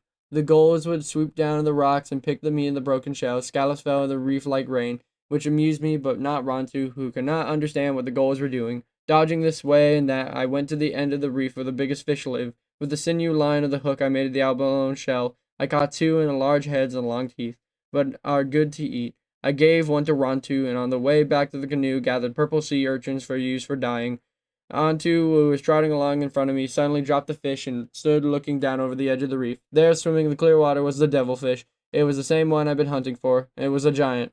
Seldom did you see the devilfish here, but they like deep places, and the water along this part of the reef is shallow. Perhaps this one lived in the cave and came here only when he could not find food. Rontu made no sound. I fixed his head to a spear, and a long string which I held to my wrist had been then crawled back to the edge of the reef. The giant had not moved. He was floating just below the surface of the water, and I could plainly see his eyes. They were the size of small stones and stood from his head. with black rims and gold centers in the centers of the black spot, like the eyes of the spirit when once in the night and the rain fell and lightning forked the sky. Where my hands rested as the deep crevice in its fish was hiding. The giant was half the length of my spear from the reef, but while I watched, one of his long arms ran out like a snake, and it felt its way into the crevice, which past the fish and along the side of the rock. When the end of it curled back, the arm gently wounded itself from the fish from behind. I rose to one knee and drove the spear. I aimed for the giant's head, but though it was larger than my two fishes and a good target, I missed. The spear struck down in the water and slanted off. Instantly, a black cloud shrouded the devilfish. The only thing I could see him was a long arm still grasping his prey. I jumped to my feet and pulled the spear, thinking that I might have a chance to throw it again, but as I did, the shaft bobbed back at the surface. I saw the barbed point had come loose. At the same moment, the string tightened, my grip on it broke, and aware I had struck the devilfish, I quickly dropped the coils I held, for when the string runs out fast, it burns your hand and becomes untangled. The devilfish does not swim with fins or flippers like other things in the sea. It takes water and through the hole in front of the body and pushes the water out behind with its two slits. And when he is swimming slowly, you can see these two streams trailing out, but only then. Then he moves fast, so you can see nothing except the streak in the water. The coils I had dropped in the rock hopped and sang as they ran. When there were no more of them, the string tightened on my wrist and lessened to a shock. I leaped across the crevice in the direction the giant had taken. With the string in both hands and still fastened to my wrist, I braced my feet in the slippery rock and leaned backwards. The string snapped right in the weight of the jellyfish. I began to stretch, and fearing it might break, I walked forward, yet I made him pull me at every step. He was going toward the cave, along the edge of the reef. The cave was a good distance away. I got there, I would surely lose him. The canoe was tied and just in front of me. Once I was in it, I could let him pull me until I grew tired. But there was no way to untie the canoe and still hold onto the string. Rontu was still all the time was running up and down the reef, barking and leaping at me, which made my task harder. Step by step, I walked forward until the devilfish was in the deep water close to the cave. He was so close that I had to stop. Even if the sinew broke and I lost him, I therefore braced myself and did not move. The sinew stretched, throwing off the drops of water. I could hear it stretch, but I was sure it would break. I did not feel it cutting into my hands, though they bled. The pull suddenly lessened as I was sure he was gone. In the next instant, I saw the string cutting the water in the wide circle. He was swimming off from the cave and the reef toward some rocks, and there was twice the length of the string away. He would be safe there too, for among them were many places to hide. I held myself half the string while he was moving toward the rock, but soon had to let it go. It grew tight and again began to stretch. The water there was only a little over my waist, and I let myself down over the reef. There was a sandbar not far from the rocks, and stepping carefully at the bottom, which were full of holes, I slowly made my way toward it. Rontu swam along my side.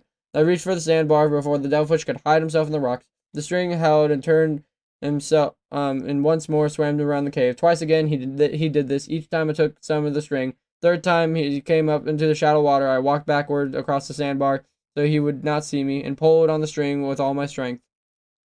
The giant slid up the sand. He lay his arms and spread out partly in the water. I thought he was dead. When I saw his eyes moving, therefore I would not shout a warning. Rontu had rushed forward and seized him, but the devilfish was too heavy to lift or shake. As Rontu's jaws sought another hold, three of many arms wound themselves around his neck.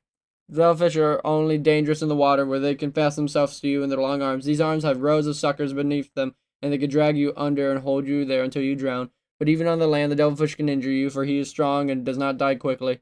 The giant was flailing his arms, struggling to let back in the water. Little by little, he was dragging Rontu with him. I could no longer use the string because it would wound around Rontu's legs. The whalebone knife I used for prying abalones from the rocks had tied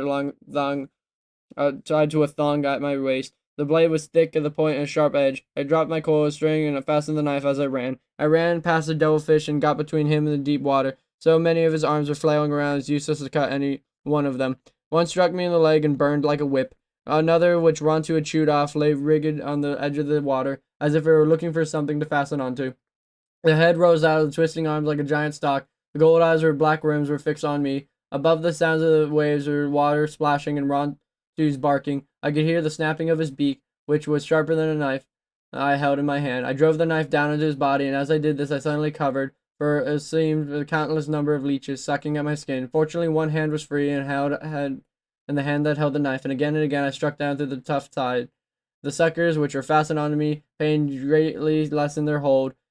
Slowly, the arms stopped moving and then grew limp. I dragged the devilfish out of the water, but my strength was gone. I did not even go back to the reef for my canoe, though I had to take this shaft and the head of the spear, which had cost me much labor, in the sinew line. It was night before Rontu and I got back to the house. Rontu had a gnash on his nose from the giant's beak, and I had many cuts and bruises. I saw 2 more giant dovefish along the reef that summer, but I did not try to spear them.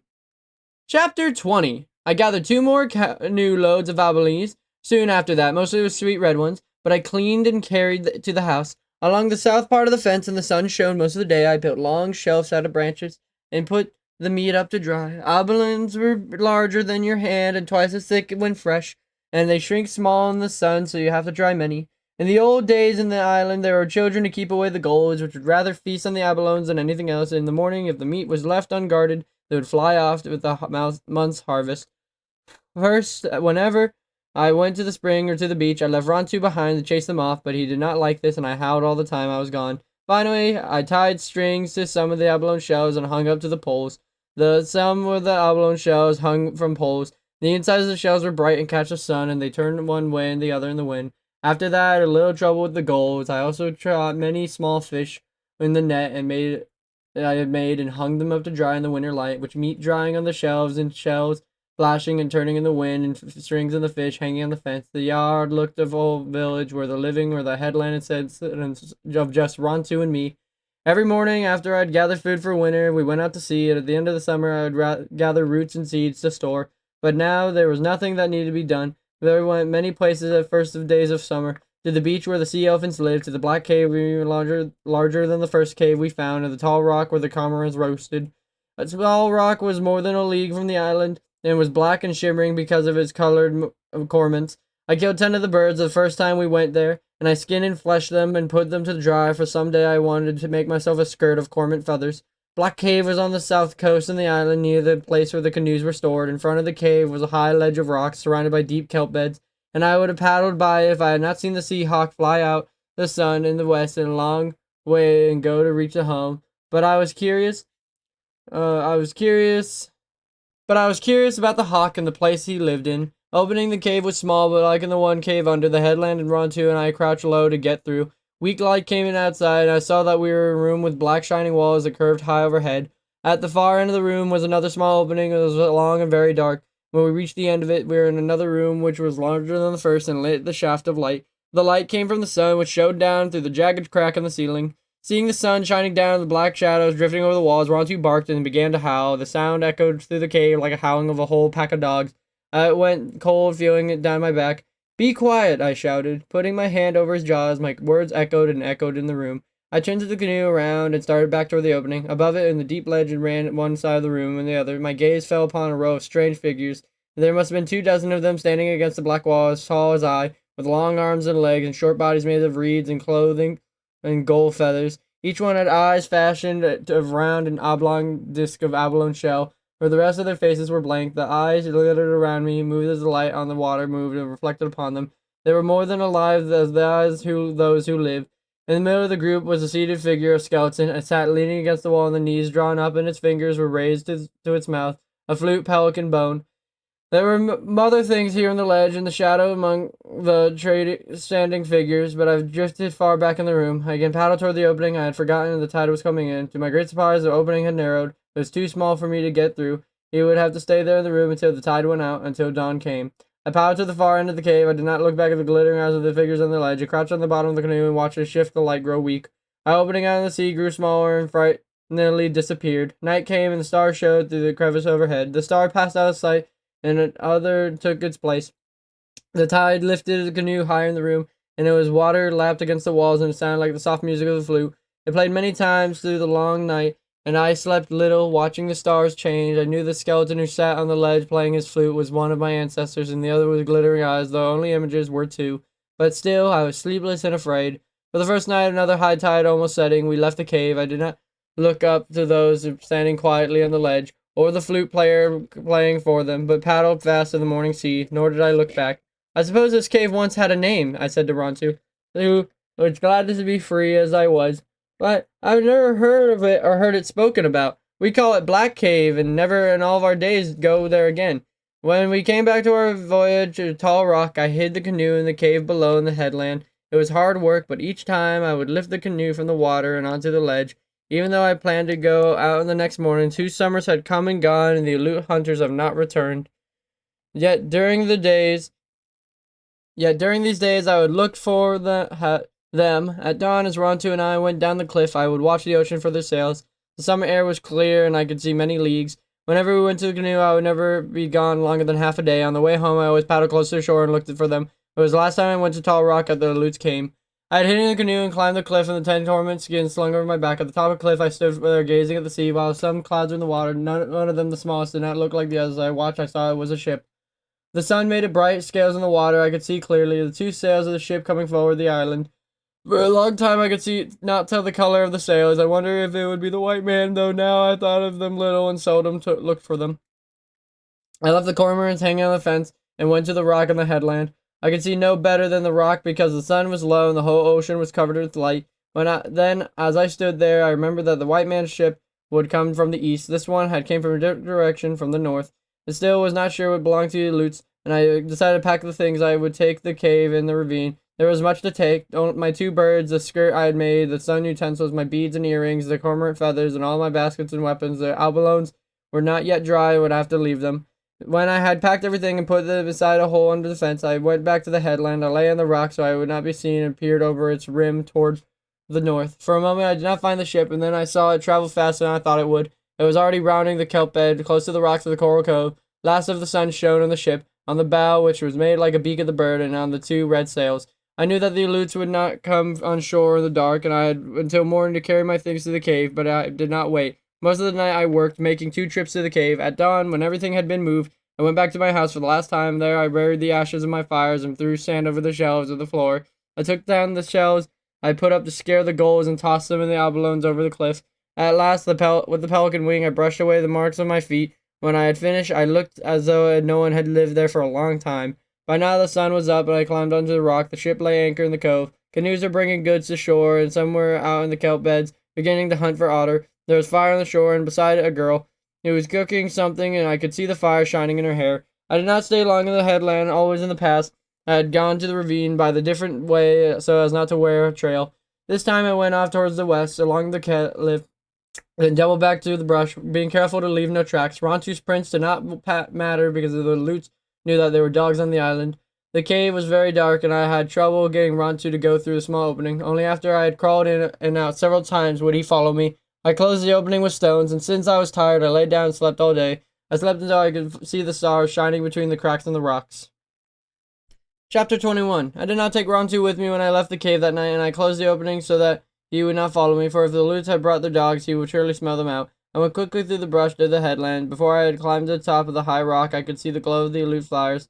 They had camped on the mesa at the place of the spring they had used for before. It was less than a league from my cave. I stood for a long time watching the fires, wondering if I would move in other parts of the island, perhaps to the cave where the wild dogs had lived. I was not afraid of the men that would discover me, because they worked on the beach or hunted in the canoes all day. It was the girl I was afraid of. The ravine was tangled with brush, which was hard to walk through, but the ravine grew seeds and roots. Sometimes she was looking out for food. She might wander by the spring and see that I was being used and find my steps leading to the cave. I stood on the rock until the Aleut fire died.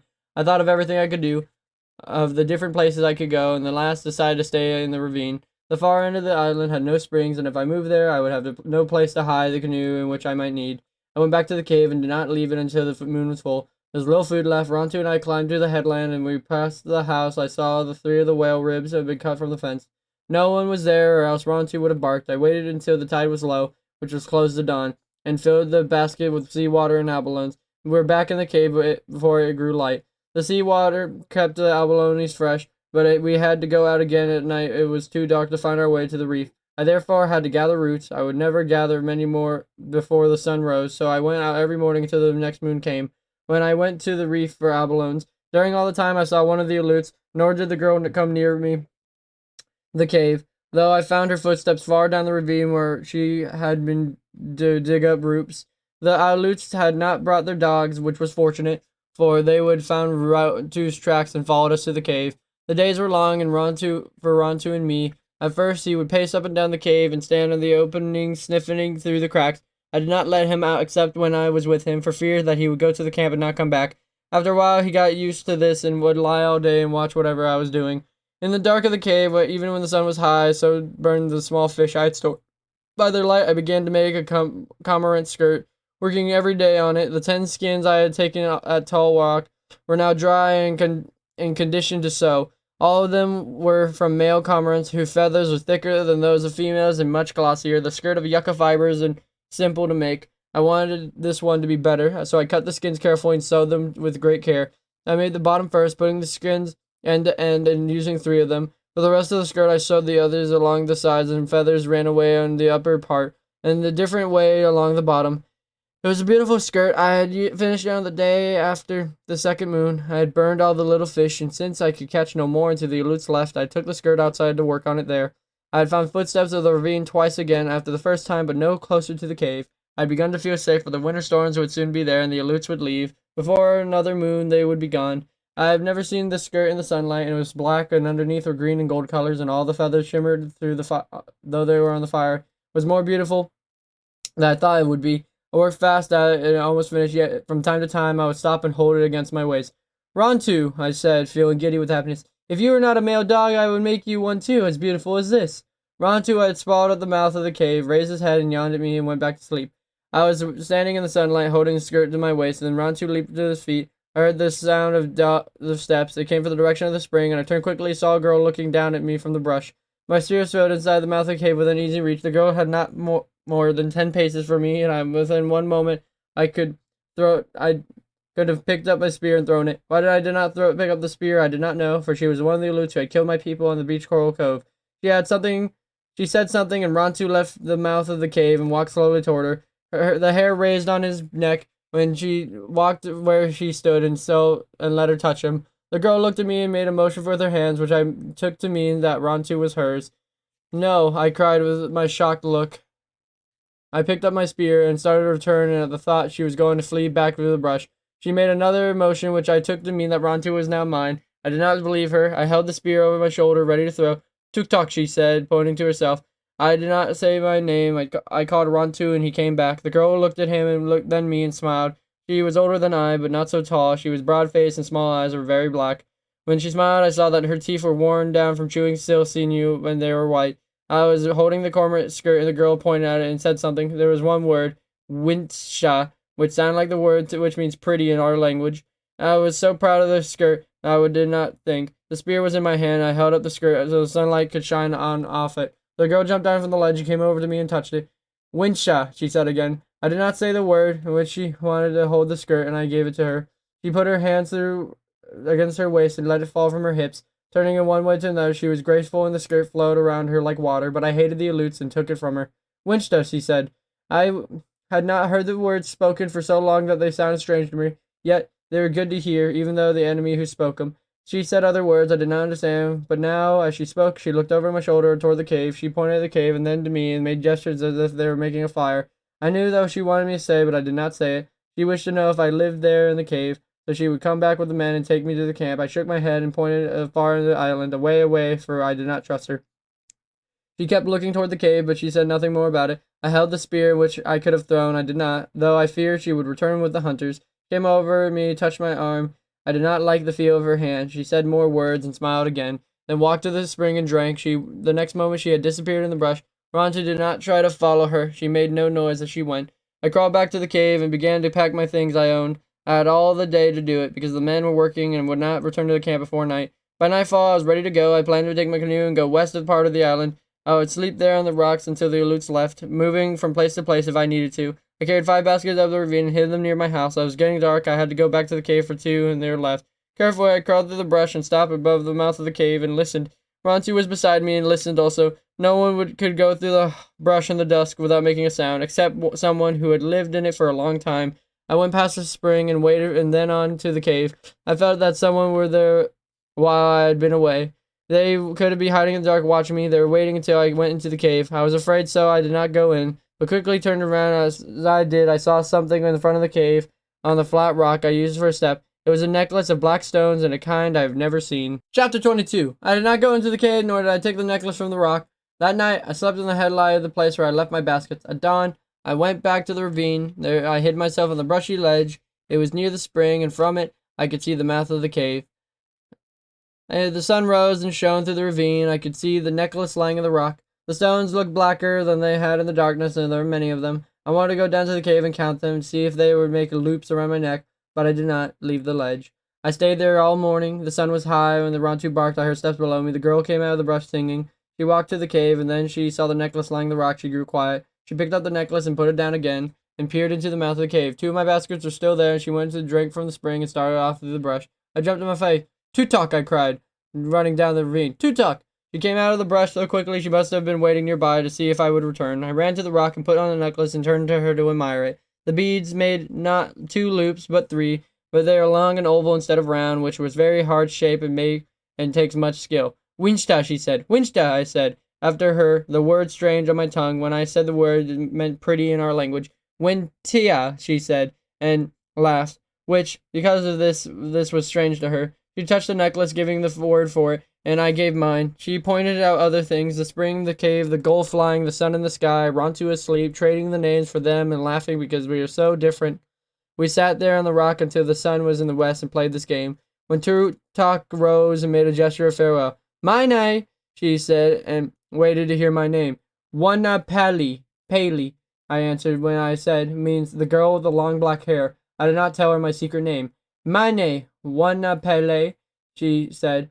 "Pay say no, Tutok," I replied. I wanted her to go through the brush. I stood for a long time, listening to her footsteps, until I heard them no more. And then I went to the headland and brought the baskets back to the cave. Tutok came again the next day. We sat on the rock of the bright sun, trading words and laughing. The sun went fast in the sky. The time came soon, and we have to leave, but she returned on the day that followed. It was on this day when she was leaving that I told her my secret name. "Karana," I said, pointing to myself. She repeated the word. She did not understand what it meant. "Wanna Paley," she said, frowning. I took my head, pointing again to myself. I said, "Karana." Her black eyes opened wide, slowly began to smile. "Pay say no Karana," she said. That night I began to make a gift for her in return for the necklace she had given me. At first I thought it would give her a pair of my bone earrings, but remembering that her ears were not pierced and were basket of abalone shells already flaked into thin discs, I set out on making a circlet for her hair. I bored 2 holes in each of the discs, using thorns of fine sand. Between them I put 10 olivia shells that were no longer in the tip of my little finger, and threaded them all together with sinew. I worked 5 nights on the circlet, and the 5th day when she came, I gave it to her, putting it around her head and tried to wear it back. "Winchta," she said, and hugged me. She was so pleased that I forgot how sore my fingers were for boring the holes in the hard shells. Many times she came to the cave, and then one morning she did not come. I waited for her all that day, and at dusk I left the cave, went to the ledge where I would watch a ravine, fearing that the men had learned that I lived there and would find me. The night I slept on the ledge. The night was so cold in the first end of winter. Tutok did not return the next day, and I remember that she was near the time when the loot hunters would leave. Perhaps they had already gone. That afternoon I went to the headland. I climbed the rock, crawled across it until I took over the rim. My heart beat loud. The loot ship was still there, but men were working on the deck and canoes were going back and forth. The wind blew hard, and a few bales of otter skins lay on the shore, and probably the ship would leave at dawn. It was dark. I got back to the ravine since the wind was very cold, and the longer afraid the Aleuts would find me. I made a fire in the cave and cooked the supper of shellfish and roots. I cooked enough for Laurent and me and for Tutok. I knew Tutok would not come, yet I put her food beside the fire and waited. Once Laurent barked. I thought I heard a sound of footsteps and went to the opening and listened. I waited for a long while and did not eat. Clouds moved to the north, covering the bold sky, and the wind grew louder and made wild noises in the ravine. At last, I closed my mouth of the cave with stones. At dawn, I went to the headland, and the wind had died. Fog lay over the sea, washing against the island in gray waves. I waited a long time for the glimpse of Coral Cove, but finally the sun burned away the fog. The little harbor was deserted, and the loot ship was red-beaked pro, and the red sails had gone. At first, knowing I would now leave the cave and move back to my house on the headland, I was happy, but as I stood there on the high rock looking down at the deserted harbor, the empty sea, I began to think of Tutok. I thought of all the times we had in the sun together. I could hear her voice and see her black eyes squinting closed when she laughed. Below me, Rontu was running along the cliff, barking at the screaming gull. His pelicans were chattering as they fished the blue water. Far off I could hear the bellow of the sea elephant, but suddenly, as I thought of Tutok, the island seemed very quiet. Chapter 23. The hunters left many wounded otter behind them. Some floated in, died on the shore, and others spilled with the spears since they were suffering and could not live. But I found the young otter was not badly hurt. It lay in a bed of bull kelp, and I would have paddled my way to Rontu if it had not barked. A strand of kelp was wound on its body, and though it was sleeping, for often more they go to sleep, they anchor themselves in this way and keep from drifting off.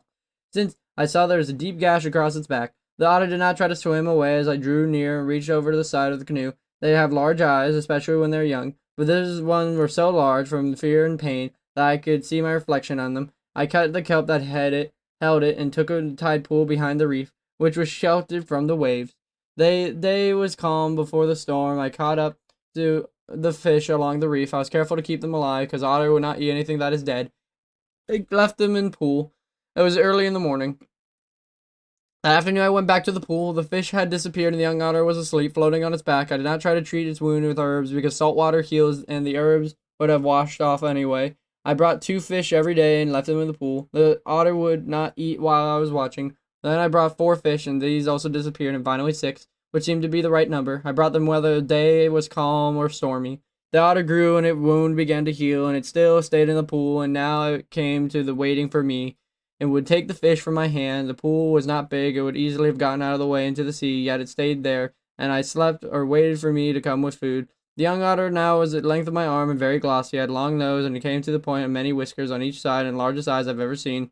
They would watch me all the time I was at the pool, follow me whatever I did, and when I said something, they would move around in a very funny way, and a way, too, that made pain come from my throat, because they were gay and sad also.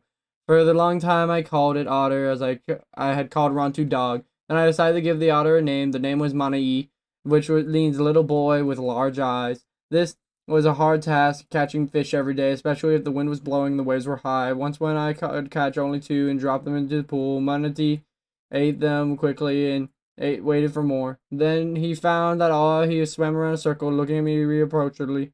The waves were high, and the next day I could not fish on the reef even though it's high, and since I had nothing to give him, I did not go to the pool. It was 3 days before I could catch fish. When I went there again, the pool was deserted. I knew that he would leave someday, but I felt bad that he'd gone back to the sea, but I would never catch fish for him again, nor would I know him if I saw him again in the kelp. For now he had grown and his wound had healed, and he looked back at all the others. Soon after the Aleut had left, I moved back to the headland. Nothing seemed harmed except for a fence, which I mended in a few days, and the house was the same as before. The only thing that worried me was all the abalones I had gathered. The summer were gone. I would need to live from day to day, and I'd catch, trying to get enough on the days I would fish the last of the times when I could not. Though the first part of the winter before Manatee returned was sometimes hard to do, afterwards it was not so hard, and Rontu I had always enough to eat. While the Aleuts were on the island, I had no chance to catch little smelts and dry them, and the nights that winter were dark, and I went to bed early, worked only during the day. I still had to make another string, for my fishing spear had many hooks and abalone shell, and last of all earrings to match the necklace Tuktok had given me. These took a long time, for I had searched for the beach many mornings when the tide was out, and I found only 2 pebbles of the same color in the stones of the necklace and soft enough to cut. The holes in the earrings took even more time, for the stones were hard to hold, but when I was done, I rubbed them bright and fine sand and water, and fastened them to bone hooks to fit my ears. They were very pretty. On sunny days, I would wear them in my cormorant dress, the necklace, and walk along the cliff in the Ronto. I often thought of Tutaka, but on these days especially, I would look often to the north and wish that they were there to see me. I would hear her talking in a strange language, and I would make things up as to say to her, and things for her to say to me. Chapter 24. Spring again was time of flowers. Water ran by the ravines and flowed down the sea. Many birds came back to the island. Thanor and Lurai built a nest in the tree where they were born. They built it of dry seaweed and leaves, and also with hairs of Rontu's back. Whether he was in the yard while it was being made, they would swoop down as if he were not looking, and snap a bite full of fur and fly away. He did not like that, and he finally hid from them until the nest was finished. I had been right in giving a girl's name to Lurai, for she laid speckled eggs, and, with some help from their mate, hatched 2 ugly fledglings, which soon became beautiful. I made up names for them and clipped their wings before they were long. They were tame as their parents. I also found a young gull that had fallen from the nest and beached below. Gulls would make their nests high on the cliffs in the hollow places of rocks. These places are usually small, and often I had watched a young one teetering on the edge of the nest and wondered why it did not fall. They seldom did. This one, which was white and yellow beak, was not badly hurt, and he had a broken leg. I took him back to the house and bound the bones together with 2 small sticks and sinew. For a while he did not try to walk. Then, because he was not old enough to fly, he began to hobble around the yard. With the young birds and the old ones, the white gull and Rontu was always trotting by my heels.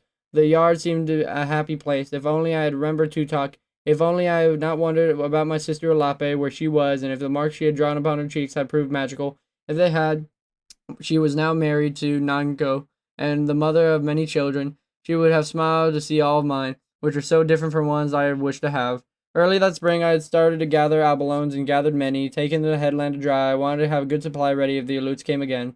One day at the reef, filling my canoe, I saw a herd of otter and a kelp nearby, and was chasing through the other. putting their heads to the kelp and then going under the rope, coming up again in a different place. It was like a game we used to play in the brush when we were children on the island. I looked for Mana-E, but each of them was like the other. I filled my canoe with abalones and paddled toward the shore, one of the otter following me. As I stopped, he dived and came up in front of me. He was far away, yet even I knew who it was. I never thought I would be able to tell him from the others, assured that I was Mana-E, but I held up one fish and I had caught it.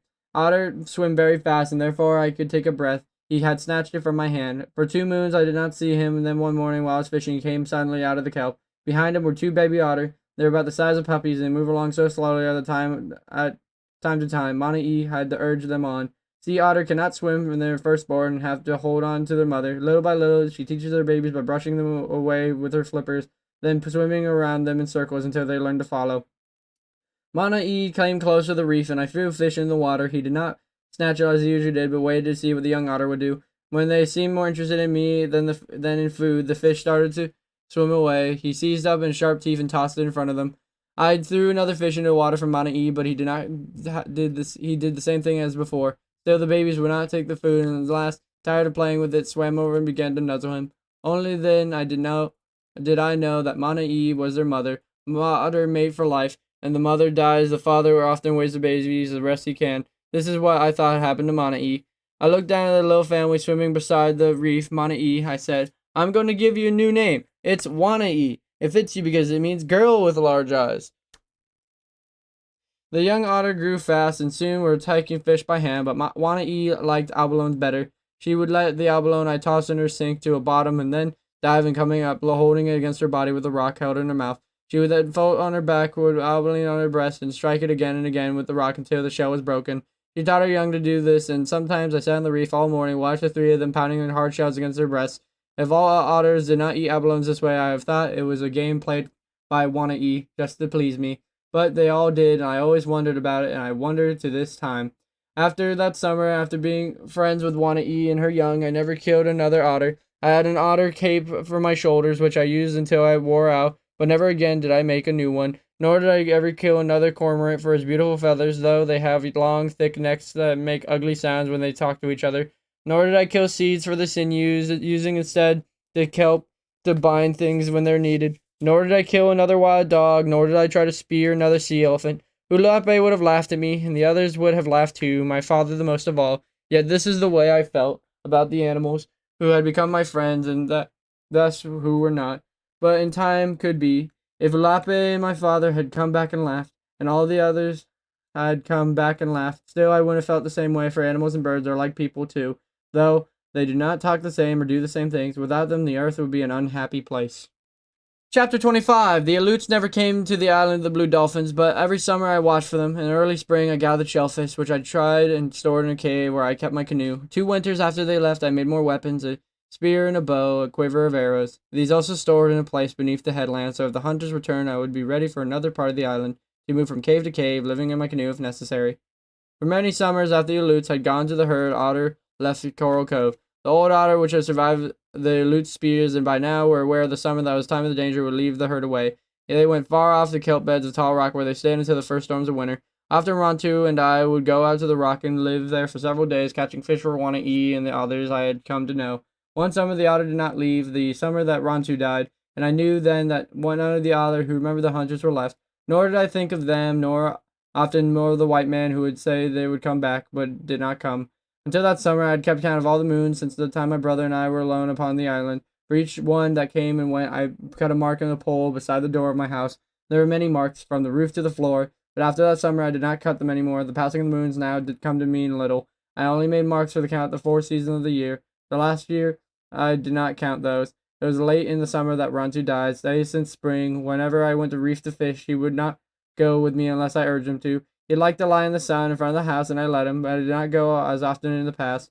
I remember the night that Rontu stood at the fence and barked for me to let him out. Usually he did this when the moon was big, and he came back in the morning, but that night it was noon, there was no moon, and he did not return. I waited all day for him until dusk, and then went out to look for him. I saw his track and followed him over the dunes and the hill in the lair he had once lived, where I found him lying on his back in a cave alone. At first I thought he had been hurt, yet there were no wounds on him. He touched my hand with his tongue, but only once, and then he was quiet and scarcely breathed. Since night had fallen, it was too dark for me to carry Rontu back. I stayed there and sat beside him through the night and talked to him. At dawn, I took him in my arms and left the cave. He was very light, as if something about him had already gone. The sun was up, and I went along the cliff. Coals were crying in the sky. He raised his ears at the sound, and I put them down, thinking of what he wished to bark at them. He always did. He raised his head and followed my eyes, but did not make a sound.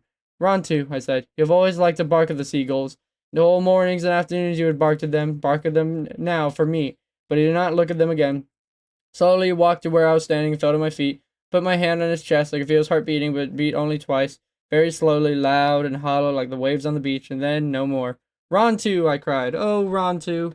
I buried him on the headland, dug a hole in the crevice of the rock, digging for 2 days from dawn until the going down of the sun, and put them there, put with some sand flowers and the stick he had liked to chase when I threw it, and covered him with tiny pebbles of many colors that I had gathered on the shore. Chapter 26. That winter I did not go to the reef at all. I ate the things I had stored and left my house only to get water at the spring. It was winter and the strong winds, rain, and wild seas crash against the cliffs, so I would not have gone out much even if Rontu had been there. During the time I made 4 snares from notched branches.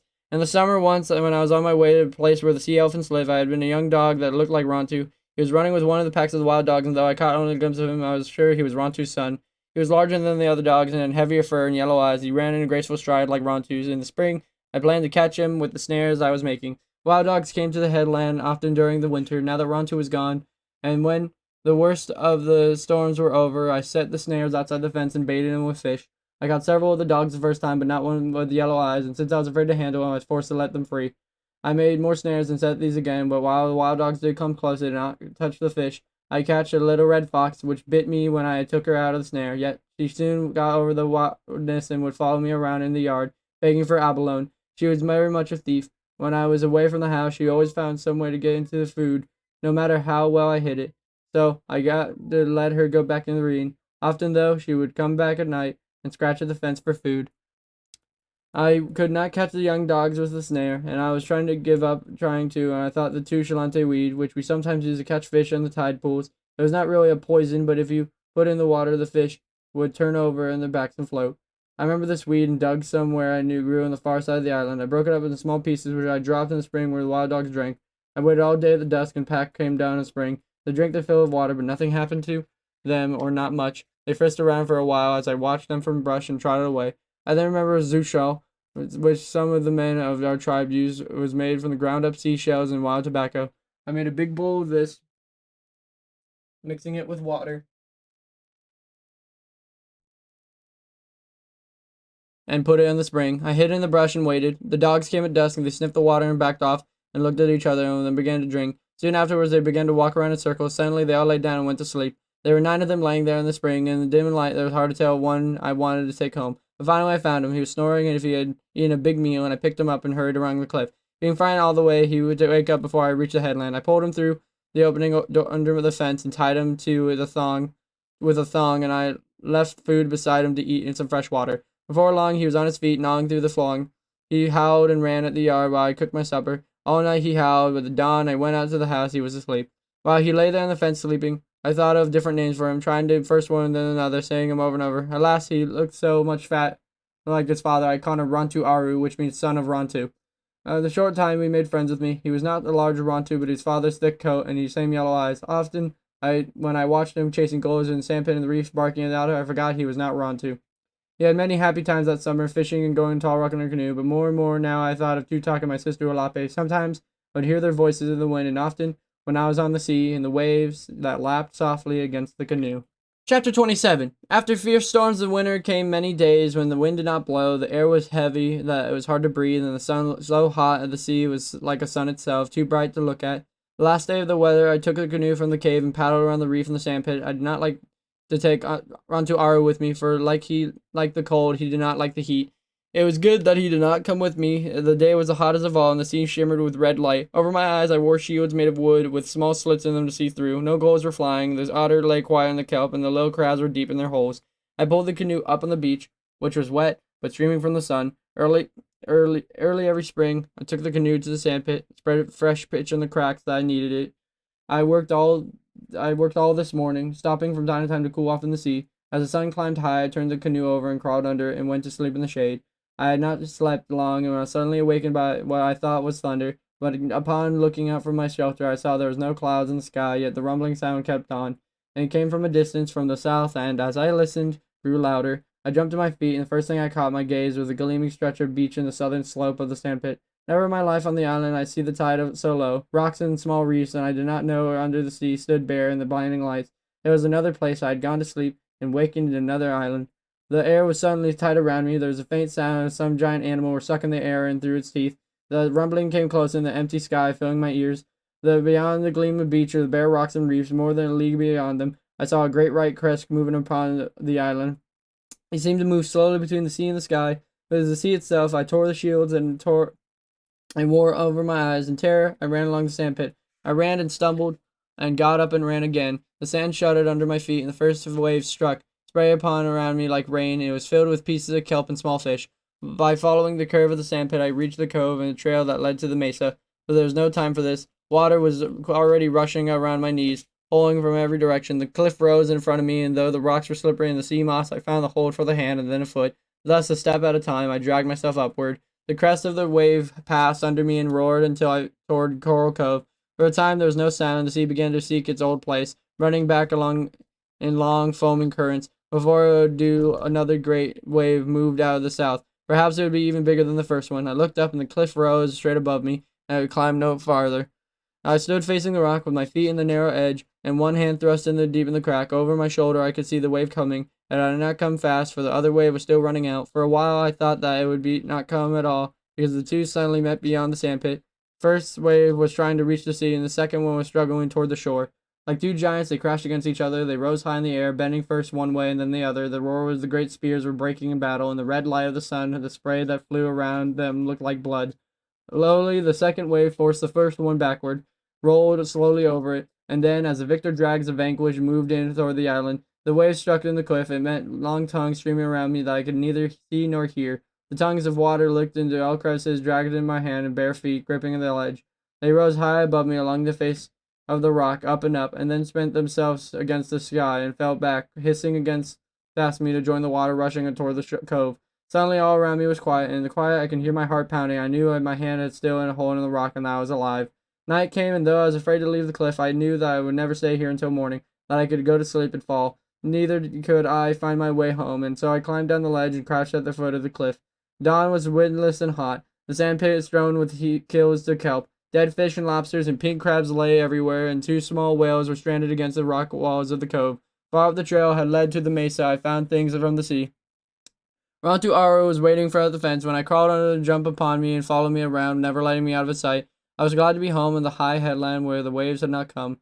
He had been gone only from one sun to the next, yet it was like so many suns, like the time I had gone away in the canoe. Most of the day I slept, but I had many dreams. When I woke, everything around me was strange. The sea made no sounds on the shore, the gulls were quiet, and the earth seemed like the holding of breath, as though I were waiting for something terrible to happen. At dusk, I was coming back from the spring, and the basket of water on my shoulder, walking along the cliff around to Aru everywhere. The ocean was smooth and yellow, and lay against the island, very tired. The gulls were still quiet, perched in their rocky nests. Slowly, the earth began to move. It moved away from my feet, and for a moment I felt like I was standing in air. Water tipped out of the basket and trickled over my face. When the basket fell to the ground, not knowing what I did, thinking foolishly of another wave was upon me, I began to run. But it was a wave, and a wave of earth, and it rippled under me along the cliff. As it ran, another wave undertook me. Looking back, I saw many of them coming from the south, like waves in the sea. The next thing I remember was lying on the ground, and Rontu Aru was beside me, and we were both trying to get to our feet. Then we were running again toward the headland, towards the house that kept moving off into the distance. The opening under the fence had caved in, so I had pulled the rocks away before we crawled through. Night came, and the earth still rose, and felt like the great animal breathing. I could hear rocks tumbling from the cliff, falling down into the sea. All night as we lay there in the house, the earth trembled and rocks fell, yet not a big one in the headland which could have fallen if those who make the world shake had really been angry with us. In the morning the earth was quiet once more, and fresh wind that smelled of kelp blew out in the northern sea.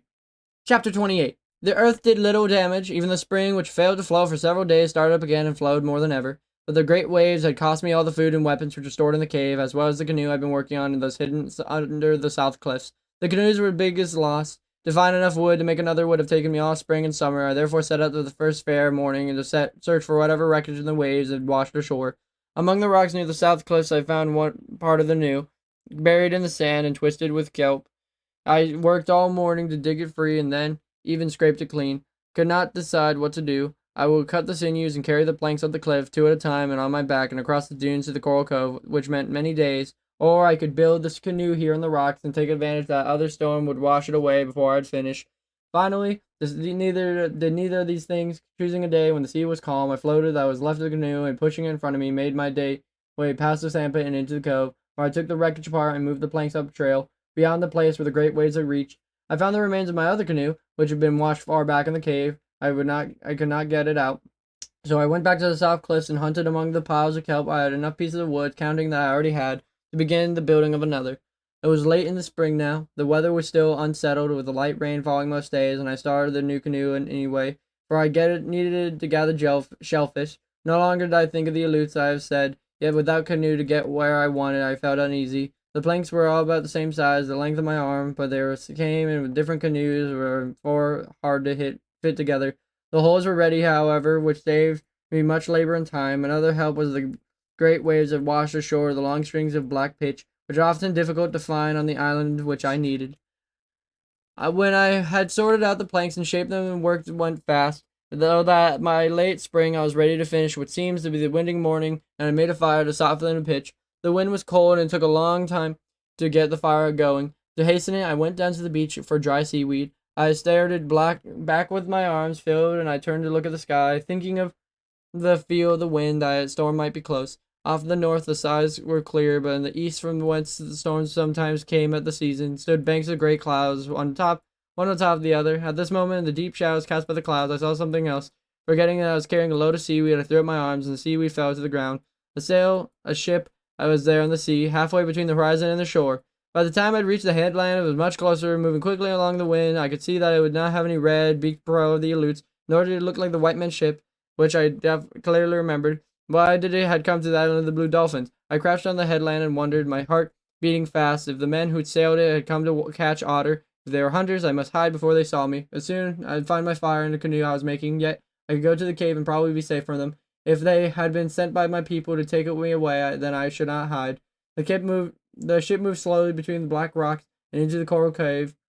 I could see the men now, and they were not alutes. They lowered the canoe, and 2 men paddled toward the beach. The wind had begun to blow hard, and the men had trouble landing. Finally, one of them stayed behind the canoe, and the other, the man with the beard, jumped into the water and came along the beach and up the trail. I could not see him, but after a while I heard a shout, then another, and knew he had found my fire in the canoe. The man who had left the cove did not answer, nor did the man on the ship, so I was sure that he was calling to me. I crawled down the rock and went to the house. Since my shoulders were bare, I put on an otter cape. I took my cormorant skirt and the abalone box in which I kept my necklace and earrings, with onto Aru I went along the trail and led to Coral Cove. I came to the mound where my ancestor had sometimes camped in the summer. I thought of them with a happy time spent in my house in the headland of a canoe lying unfinished beside the trail. I thought of many things, but stronger was the wish that people lived, to hear their voices and hear their laughter. I left the mound of green paths growing and among the white shelves, and I could no longer hear the man calling, so I began to run. I came to the place where 2 trails met, and I built my fire. I found footsteps of the man had left. I followed them down to the cove. The canoe had gone back to the ship. The wind was screaming now, and the mist grew across the harbor. Waves had been piled up on the shore. I raised my hand and shouted. I shouted over and over, but the wind carried my voice away. I ran down the beach and waded into the water. The men did not see me. The rain started to fall, and the wind drove it against my face. I waded further out through the waves, raising my arms to the ship. Slowly it moved away in the mist. I went toward the south. I stood there until I was out of sight. Chapter 29. After 2 more springs had gone, and a morning of the white clouds and calm seas, the ship came back. At dawn I saw it from the headland far of the horizon, and the sun was overhead. I lay anchored in a coral cove. Until the sun went down, I watched from the headland until the men came to the camp ashore and built a fire, and I went to my house. All night I did not sleep, thinking of the man who once called to me. I thought of his voice, calling for a long time, since the night of the storm when the ship had sailed away. Every day during the 2 springs and 2 summers I had gone to the headland and watched, always at dawn and again at dusk. In the morning I smelled smoke from their fire. I went down the ravine and bathed in the spring and put on my otter cape and a cormorant skirt. I put on the necklace of black stones and black earrings. With blue clay I had made the mark of our tribe across my nose. When I did something that made me smile at myself, I did what my older sister Lape had done when she left the island of the blue dolphins. Below the mark of our tribe I carefully put a sign which meant I was still unmarried. I was no longer a girl, yet I made it anyway, using blue clay and some white clay for the dots. I went back to the house and built a fire and cooked food for Rontu Aru and me. I was not hungry, and he ate my food and his too. We are going away, I said to him, away from our island. But he only had his head on one side, and his father often had done. And when I said no more, he trotted out of the sunny place and lay down and fell asleep. Now that the white man had come back, I could not think of what I would do when I crossed the sea, take a picture in my mind of the white man and what they did here, and see my people who had gone so long, not thinking of the past, and many summers and winters and springs had gone, could I see each of them. They were all one, a tight feeling in my breast and nothing more. The morning with fell a sun, the wind smelled of sea and things that lived in it. I saw men long before the house of the headland, far off the dunes of the south. There were three of them, two tall men and one who was short and wore a long gray robe. They left the dunes and came along the cliff, and seeing the smoke from the fire, which I kept burning, they followed it, and at least reached my house. I crawled under the fence and stood facing them. The man in gray robe had a string of beads around his neck, and at the end of the ornament was polished wood. He raised his hand and made a motion toward me, which was the shape of an ornament he wore. Then the two men stood behind him and spoke to me. His words made the strangest sounds I have ever heard. At first I wanted to laugh, but I bit my tongue. I shook my head and smiled at him. He spoke again, slowly this time, though his words sounded the same as before and meant nothing to me. They now seemed sweet. They were the sound of a human voice. There was no sound like this in all the world. The man lifted his hand and pointed towards the cove and made a picture in the air that could have been a ship. To this I nodded myself and pointed to three baskets I placed by the fire, making gesture of taking them with me in the ship. I also the cage in which I had put two young birds. There were many gestures before we left, though the men spoke among themselves. They liked my necklace, the shape, and the cormorant skirt, and shone in the sun. But when we got to the beach, their camp was the first thing the man who spoke most did was tell the other men to make me a dress. I knew this was what he said because one of them stood in front of me and held up a string to my neck to my feet and across my shoulders. The dress was blue, which made of two trousers, dressed like the woes of the white men were carrying. The trousers were cut up into pieces, and then one of the men sat down on the rock and put them together again with white string. He had a long nose, which looked like a needle he used.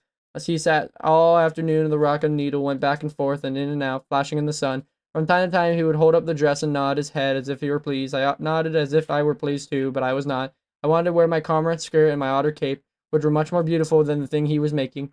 The dress reached from my throat to my feet. I did not like it, either the color of it and the way it scratched. It was also hot, but I smiled and put my cormorant skirt away in one of the baskets to wear when I got across the sea, sometime when the men were not around.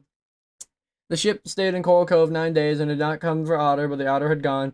Some must have left, and after all, who remembered the Aleuts, for on that morning there was none to be seen. I knew they had gone, and they had gone to Tall Rock, but when the men showed me the weapons they had brought to kill the otter, I shook my head and acted as though I did not understand. They pointed at my otter cape, but I still shook my head. I asked them about the ship when I had taken my people away many years before, making signs of the ship and pointing to the east. They did not understand, not until I came to the mission Santa Barbara and met Father Gonzalez. I learned from him that the ship had sunk in a great storm soon after it reached the country, and that on a whole ocean thereabouts was no other. For this reason, the white man did not come back for me.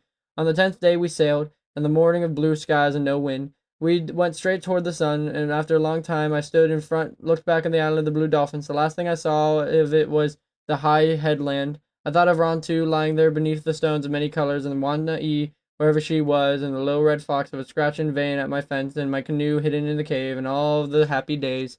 Dolphins rose out of the sea and swam for the ship. They swam for many leagues in the morning, through the bright water, breathing with their foamy patterns. Their little birds were chirping in the cage, and Rontu Aru sat beside me.